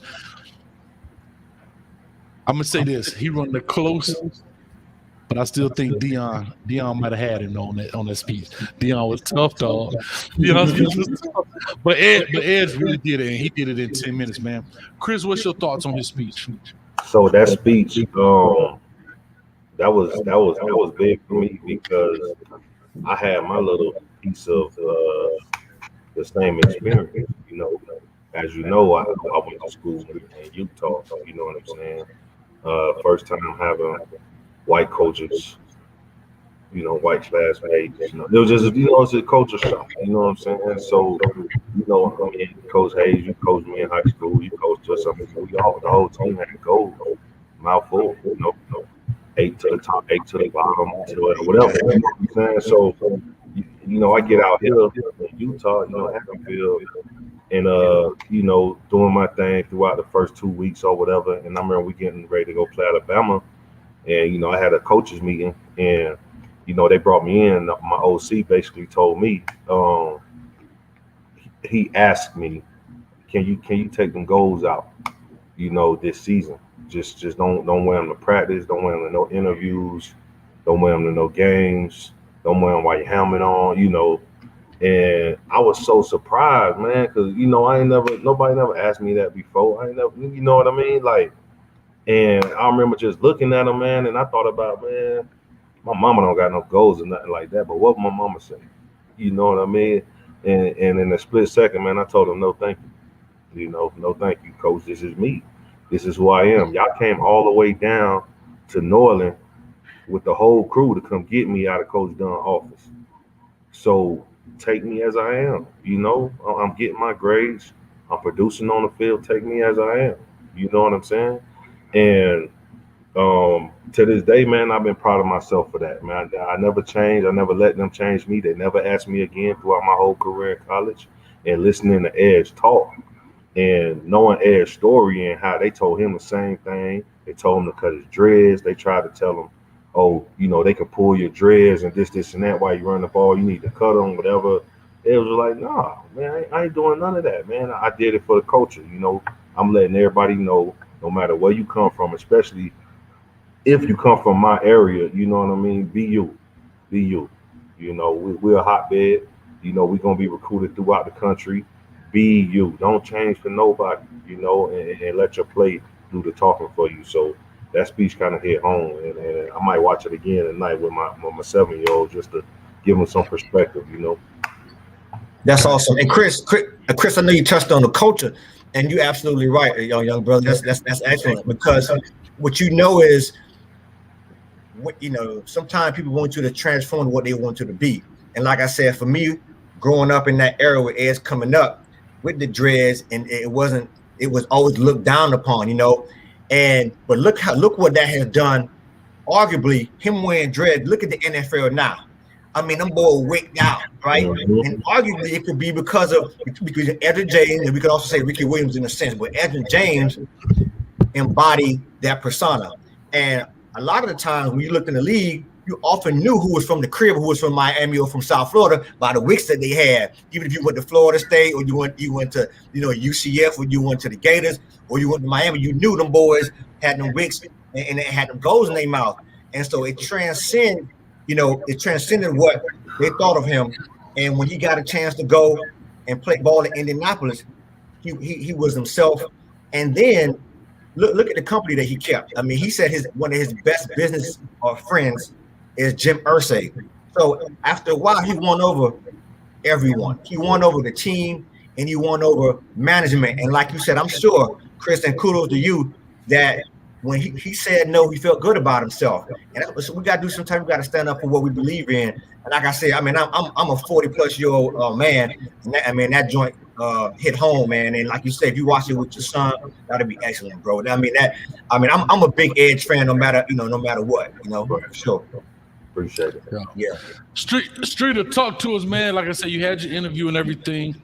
And I know when you do interviews, you do some off-camera talking a little bit, you know, before the recording, a little bit after. Talk to us. What was your thoughts on the interview itself? If you had a chance, I know you're doing your things. So I don't even know if you had a chance to see it, but my interview, the thoughts on my interview? No. I'm talking about. I know you did an interview, and I know sometimes people talk pre and post to your interview, and you get some more insight than what we actually would see on the video. How did that translate to his speech in the NFL? I was saying the Hall of Fame. I think. Well, I sound fine. You can hear me? I sound fine. I think what came out of it, what I got out of it is, and it remind me to get a little deep here, is what he saw as a kid, which he said it on my interview. His granddad, grandma being bosses, doing business, was his formatting. He saw bosses, he saw business, so he thought that's what life is. Your formatting happens when you're a kid. It happens when you're a kid between the 2 and 6. What you see your parents do is a lot of times what you think life is. Right off the bat, even in Immokalee, his grandparents just happened to be bosses, doing watermelons, whatever they were doing, and that's what he thought life was. And he grew up wanting to do business just like he saw his parents do. A lot of times where we come from, what we see our parents do is overtime, work hard, you know what I'm saying, struggle, and then we got to try to like overcome that through knowledge, through books and things of that nature. He's extraordinary, dog. I knew he would get up there and be genuinely him because he knows exactly who he is. He knows exactly who he is, and I think a lot of us struggle with knowing who we are and being comfortable in our skin and who we are. And so I watched some of it. I was driving back from Jacksonville, so I saw a lot of the clips. I saw when he threw up the U to his homeboys and things of that nature. He, real quick, right before I interviewed him, I called Najee Davenport and I said, listen, dog, like, Edgerrin kind of hard to get up with, dog. Like, give me some pointers, man. You think you could call him and tell him I'm straight? You know what I'm saying? He was like, No. He said it just like this. He said, nah, ain't no putting him at ease. He said, he talking to you? I said, yeah, I can hit him anytime and he talk to me. He said, well, you good. He said, if he talking to you, you good. You know what I'm saying? And that right there tells you a lot. This is Najee Davenport. They play in the same backfield, and even he feels like he doesn't know where Edgerrin's coming from all the time, but learns so much from him. You know what I'm saying? So for him to get up there, he got the car, and he reveals the car, and he got Charles Woodson them signing the car. Peyton Manning, listen, I think somebody offered him $170,000 for the car already. Just brilliant, just playing chess through life. You know what I'm saying? Brilliant, bro, brilliant. So yeah, I mean, I think what you guys saw, that's exactly who he is. I don't know if he talked about it in the interview though. He has a son that plays basketball, and he thinks his son is going to the NBA, bro. Like he has no doubt. He has no doubt his son is going to the NBA, and that's kind of what his focus is. His son and grooming his son. I'll get a chance to sit down and study the interview and watch it. Like I said, I saw a few clips of it. But yeah, if you're saying it's going down in history as one of the best ones, I need to get to that pretty fast. And here's the thing, man. It's funny. I'm pulling up the car. I saw it, but I'm looking at it right now. Not only that he got the car, gold plated inside. But check this out. He ain't gonna grab no Bentley. He went and got the car that embodies South Florida. That dog. You got the dog. Like, you know how many of these younger players with the gold Dayton's on it. Yeah, but that's what I'm saying. These cats today, they gonna go like, and talk about trend setting, right? He gonna go. He done started something because the next dude gonna have to try to up that. Some cat gonna go get his private plane, got Hall of Fame on it. Like, but that's what the U does. We started the trend coming out the smoke. Bro, we ran out the smoke at Norland because of the U. Like, that's what we did. Like, you know what I'm saying? Like, other teams run out the smoke, the turnover chain. Florida State will get their crappy book bag or purse and put on them boys' back.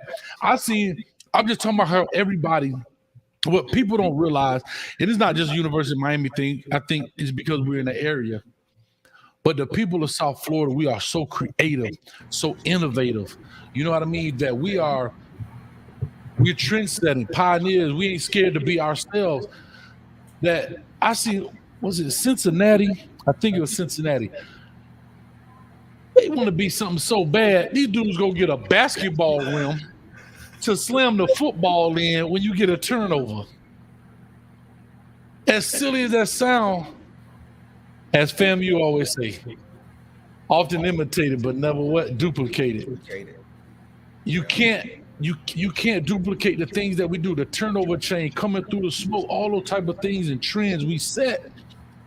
And now this cat, when they got the dog, I'm looking at it. My dog got a dog. It's nasty, dog. It says gold plated inside. Beautiful, man. Nasty. Beautiful car. We was trying our best to get that car, bro, but he wasn't going to let us reveal that car because I see why. You know what I'm saying? Yeah. He had it done in Orlando. Is he in Orlando? I asked him at least 5 times, fool, and he wouldn't say nothing. And then one time he was like, we should do the video, the interview in Orlando. It's better in Orlando. Where the car at? Is in Miami. Wow, yeah. He probably went and got it. Like, okay, all right. He probably went and got it lit. Yeah. That's awesome. He revealed it last week on his Instagram. He did exactly what he did. You know what I'm saying? He did exactly what he wanted to do with it.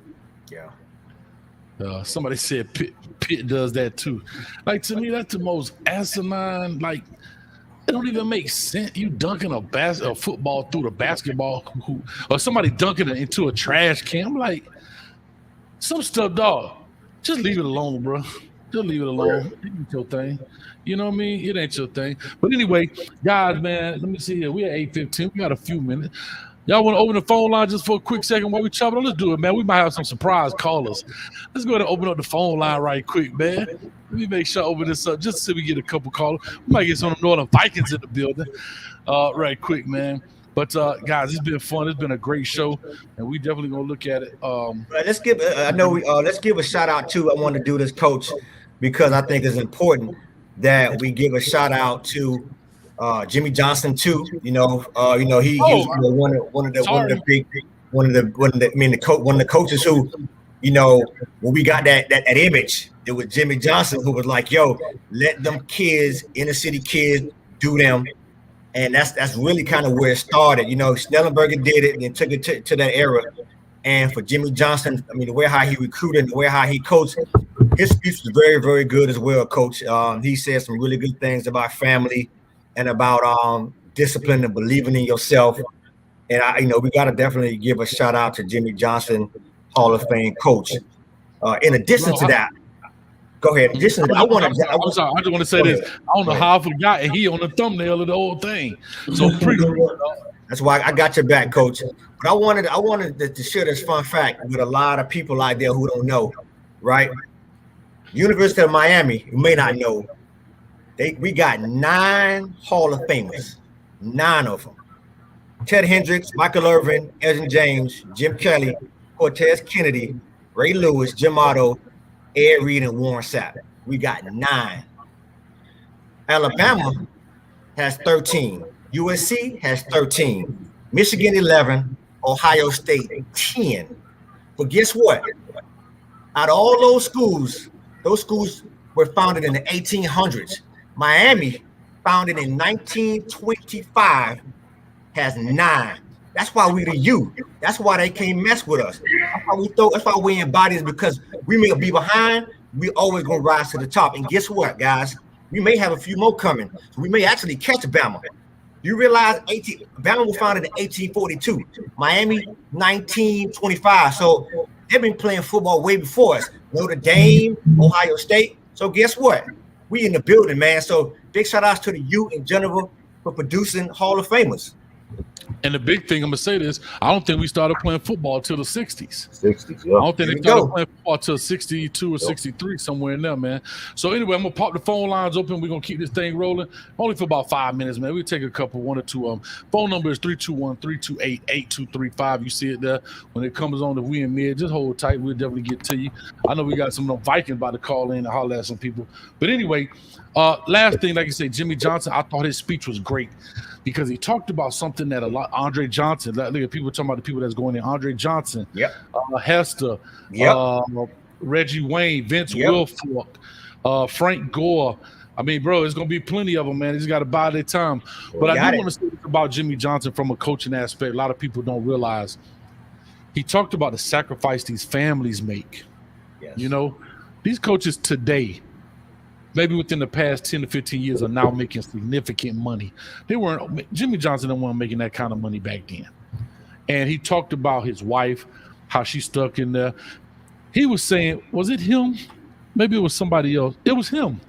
He said that both his sons play football. He never seen them play a down of football, bro. Yes. How sad. You're a football coach. You've never seen either one of your kids play one down of football, because you were out here making sure other people could fulfill their dreams. Stick a pin in that, Coach. But stick a pin in that real fast. And I just want to say this about Jimmy Johnson, because for him to admit that and rectify it. See, he said he rectified it with his sons and his wife because it was a job. And a lot of men, sometimes we have those situations, with regular jobs or whatever. And we can't sit here and say, hey, it was my bad. I apologize. Whatever happened, it was for you to grow up, sons and daughters, to do well. But I recognize I wasn't there. How do we rectify moving forward? I thought it was very important, especially being a father. I'm not sure about you guys, but I thought it was very important as from a male figure to say, hey, you know what? We mess up too. Head coaches mess up. We ain't always there, but you can rectify. And his sons, they seem pretty happy. His wife seemed pretty happy as well. So I thought it was brilliant, man. Yeah, definitely. Chris, what you think about that? Because Richard Hill says his staff was hell. And he had some guys on his staff, and I can't remember the exact numbers, but he named off how many of them would end up being Hall of Famers and Pro Bowlers and all this stuff. And he said, without them, it's not me. It's easy for me to do this stuff. So what did you think when you saw his speech, Chris? I felt like Jimmy spoke about like the intangibles, man. He spoke about like the little stuff, that goes into coaching. Like V12 said, the sacrifices he had to make, the effects that coaches can, like coaching can cause on your family, you know, your spouse, your kids, things like that. A lot of people don't think about that. You know what I mean? A lot of people don't think about that. These coaches, coach, I used to see y'all, man, y'all lived in the locker room. Y'all lived in the coach's office. Y'all lived, I mean, y'all was there on weekends. And that's high school. You know what I mean? And that was just high school. Yeah, and that was just high school. You know, so I can't even imagine, you know, the blood, sweat, and tears that Jimmy and his staff went through that. You know what I mean? And he spoke on that. You know, he didn't speak on the glam and the glory of coaching at the U too much. You know, he really gave us a close insight on, you know, what it was like, what he had to sacrifice, and, you know, what the U meant to him, you know, in a more intimate, you know what I'm saying, way. Gotcha. Well, listen, man, I'm about to close out. I got the phone line rolling. Ain't nobody calling in. I'm hot. Guess what? Oh, look at that. As soon as I said that, somebody called in. As soon as I said it. Caller, talk to us. Give us your name. Where you calling from? Mike Jeans. Yo. Hello? That's Mike. Yeah, what's going on, Coach? Mike, what's up, man? What's good, Coach? I'm good, man. Long time no hear, baby. Listen, let me tell y'all something. I said it earlier. It might be one of the fastest cats I ever seen, boy. Hey, the cat has a will. Mike, what's up with you, man? How you been feeling, baby? I'm good, man. I can't complain. Shout out to y'all, man. Y'all boys doing y'all thing. Good interviews, man. Appreciate y'all for sending me the link earlier, man. Good stuff. I appreciate it, man. So somebody told me you're a Miami Hurricane season ticket holder. Is that true? Yeah. I'm locked in that for a few years now, man. It was tough with those golden years. It had me pissed off. But you know, we back at it, man. I'm gonna be up there for Bama if COVID allow it, but I'll be in Atlanta for the Bama game too. Well, I'll be up there too. I don't know if I'll be at the game. I'll be at a BAR near you, but I don't know if I'll be at the game. But yeah, man, you get my number from Chris. I get to whatever, man. I'll be around there some form of fashion. But like I say, man, here's my question. I'm gonna ask you the same question. I don't know if you, since you're a Kane season ticket holder, and I asked the panel as well. Who is the Batman and Robin? Do you think, since nobody can name them now, who do you think it's going to be offensively and defensively coming this season? I think it's a committee. Honestly, the way last year in the offense, it can't be one person. He looked for matchups. You know what I'm saying? He run tempo. You know, and I played with coaches like that and offenses like that.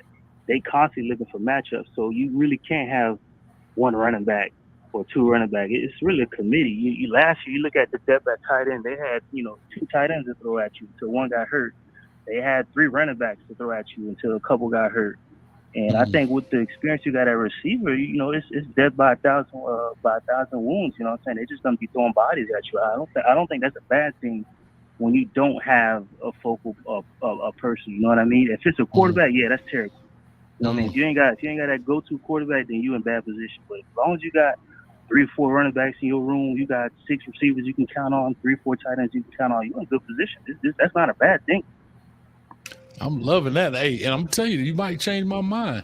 I don't know just yet, though. But I mean, I still think even within that committee, me personally speaking, even within that committee, you still got to have a weapon.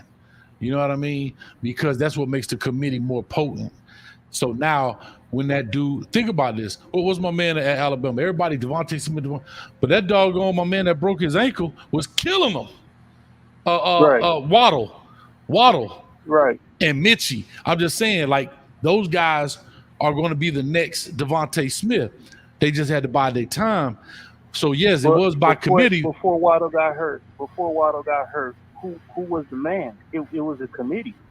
You know what I mean? It was, you have your standouts. Of course, you have your All-American receivers, but Alabama has a committee at running back. You know what I mean? They just got their main guy, but they got horses, man. It's not really just one dude. You know what I mean? They got receivers. They got, you know, a couple of receivers, 800 yards plus every year. 3-4 dudes with 800 yards. So if Miami can have multiple guys with 500 plus receiving, that's not a bad thing, especially the offense they trying to run. I like it. That's why I love this show, man. Anybody can change my mind anytime. I don't know the change, but it's leaning that way. If you ain't got non-football players on here, don't have them call. get real football players. Well, Mike, I'm on his 6:30 every Sunday, man. Call in every time, man. I got you. All right, man. Here, man. Keep doing your thing. I appreciate you, man. Good hearing from you, dog. And definitely, you get my number from Chris, man. Love. All day, man. Appreciate you. Yep. All right, man. So that was a good call, man, right there. Former player, man. But guess what? He can say what he want to say. But when he was on the field, the other teams knew he was there. It wasn't no receiver by committee when he came to Mike Jean at South Miami. Huh, Streeter? Huh? When Mike Jean stepped on, they were like, "Who that dude there with the fire on his cleats?" Coach, I know. You know, Streeter be interviewing a lot of dudes, and he got like a timeline. Like after 2010, he don't really talk about. You know, he don't really interview nobody before that. You know what I'm saying? He don't really interview nobody before that, man. But I can tell you right now, with Mike was one of the only dudes that. You know, you got fast dudes that play football in a day, right? They'll make all day in track, but they not like that on the field. You know what I'm saying? Or vice versa. Mike was one of the first dudes that I seen that was both. He wasn't just fast. He was fast, like fast, state champ fast. Like, you know what I'm saying? Sub 10 threes. But then he taking every punt to the crib. We haven't even set up the block yet. Or kick return. We haven't even set up the kick return yet. The man just outrun the protection. He slide, he gone. You know what I mean? Give him a bubble screen, he gone. So and he did that. And he got off in track too. You know what I'm saying? And a lot of people don't understand. Like, there's not too many dudes in a day like that back then. I don't know. You know, the 2010 through 2020. I'm pretty sure they had a handful, but back then, you know what I mean. You didn't have it both ways all day, both ways like that. Man, it was moving, man. But listen, we are right at 8:27. I'm gonna let everybody round this thing out, man. V12, you in the building as always. I don't know if y'all saw me laughing earlier, though. When you picked your hand up and that sleeve stopped about right there, I said, "Oh Lord!" I said, "Boy, she finna split you, dog. She finna split you." Don't be trying to be cool, dog. She finna split you. Hey, that's how they. Hey, you saw DJ D Nice. That's how he wears jackets. Hey, also, cause D Nice popular, I can't wear mine short like D Nice. That's the problem with y'all fellas. Y'all want nitpick. I'm like EJ, man. I'm gonna be me. Talking about chunked out and everything. Y'all see me, black shirt, like, hey, I'm gonna be me. I'm gonna be me. That boy got on. They say he got on that canary yellow. And gold, man. It's gold in my eyes. Gold jacket. Real quick, man. Forbes, man, tell us real quick. I see you got your stuff ahead. Miami Bite, just kind of quickly. What are you into? We got to be about 8:30. What are you into? What you doing? Where can they catch you? All that good stuff. So I'm a private chef, personal chef, and I just started a catering business out here in Salt Lake City, Utah. But I do travel. I done cook for clients in Houston, Miami, LA, Vegas. It don't matter. You know, Visalia, California, small towns. It don't matter. But that's my IG handles right there. Working on YouTube, Facebook, and LinkedIn at the moment. I got my marketing rep handling that. And that's where you can find me at Miami Bites _Chef Forbes. Reach out. You know, if you ever need some food, you ever need private date nights, catering, different events, weddings, whatever the case may be. You know, I've been cooking forever. You know, forever. Come from a long line of chefs. So, yeah, just reach out to me and appreciate you, man, for the plug. All day, man. Listen, we were talking about pioneers. You in Salt Lake City, Utah, and name of your company is Miami Bites. Mm-hmm. We're gonna always represent, dog. We always that's what I'm just saying. Like, that's what we do. You know what I'm saying? Yep. That's what we do, man. And last but not least, everybody know my man right here, man. Footballville. Everybody know to catch him. You don't know if he want to say it, but y'all can always catch Footballville everywhere on YouTube. The man got like 700,000 followers or something like that, man. Ain't that many, you know what I'm saying? But yeah, man, we make it happen, man. But it is what it is, man. Go ahead, Street, you got it, man. And we're gonna talk right after the show. Just follow me on TikTok, man. I'm trying to get that thing to 100,000. Don't follow me on TikTok, man. Me on the break dancing, man. Yeah. Follow me on TikTok, Instagram, and go check out the interview, bro. The Edgerrin interview, man. I think it was groundbreaking for me to catch the two fish we was chasing this year. It was Amon Richards and Edgerrin James, and we got them. Good, man. Go check that out, man. And I appreciate y'all, bro. Hey, Coach. Man, I appreciate you jumping on after that long drive from Jacksonville. Go ahead, Vitor. Hey, Coach, 2 things before we wrap up. I know we spoke earlier about coaches' wives.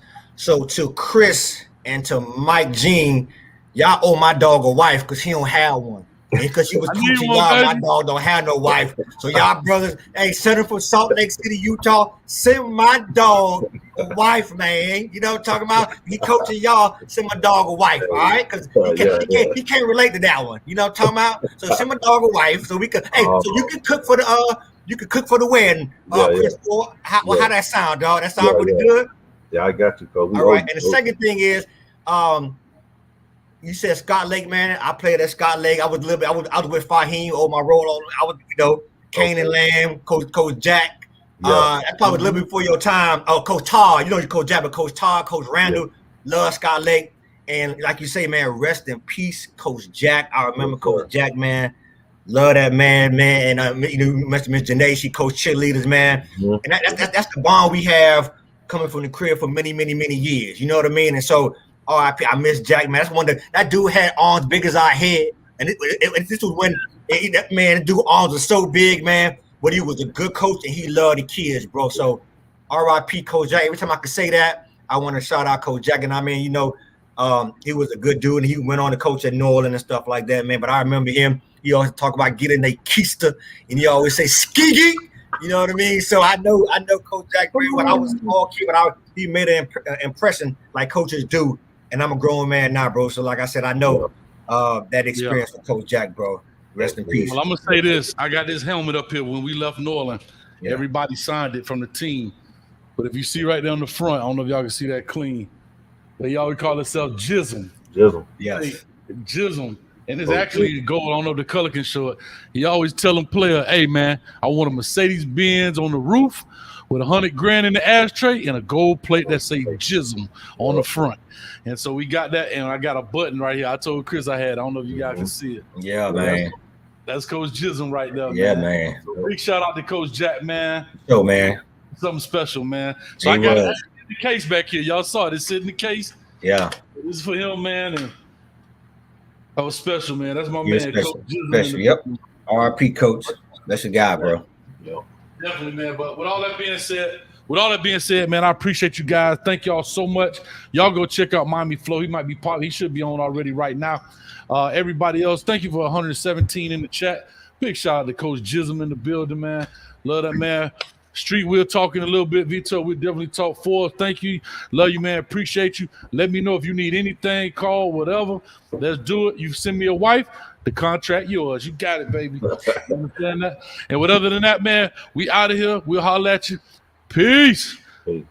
Oh, I'm sorry. Real quick. Alex Tabio, the sponsor. Holler at him. Anything dealing with cribs and holler at Solo D. He going to take us out right about now. Mr. Solo D finna take us out. So y'all go ahead and make it happen. And we gone, baby. Peace.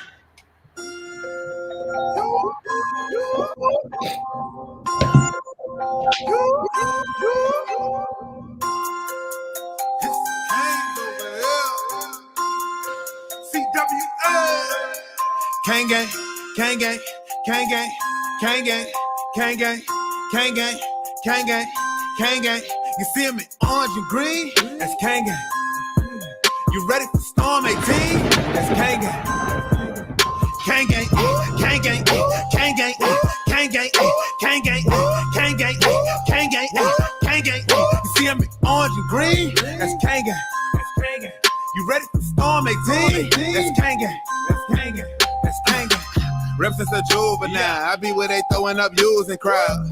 You know how that school get down. Not taking no L's, we ain't losing now. Don't get it confused right now. I represent making these music sounds. They play me when they study in their dorm room. Request me an Uber now. I be screaming gang gang. Across the world, they be screaming out the same thing. We first to arrive and last to leave. We feeling a sense of capacity. You know I won't change while you asking me. Be throwing this you to the casket deep. Be all on the field like Sebastian B. Rockin' Canes where I'm a fashion freak. Look. I be staying live on pipe down. Ass down life is a lifestyle. And like the mother schools don't confuse us. We the only ones that really throw the you up. But Kane's fam turned up where you find me. Hit hard like I seen it go to Shanti. Try to reach a man D, they remind me. That them Kane's right back in they prime. Screaming out.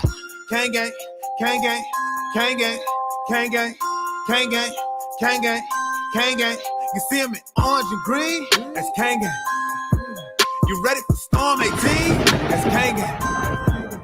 Kang gang, Kang gang, Kang gang, Kang gang, Kang gang, Kang gang, Kang gang, Kang gang. You see him in orange and green? That's Kang gang. That's Kang gang. You ready for Storm 18? That's Kang gang. That's Kang gang. That's Kang gang. So low, so low, so low, deep. So low, so low, so low, deep.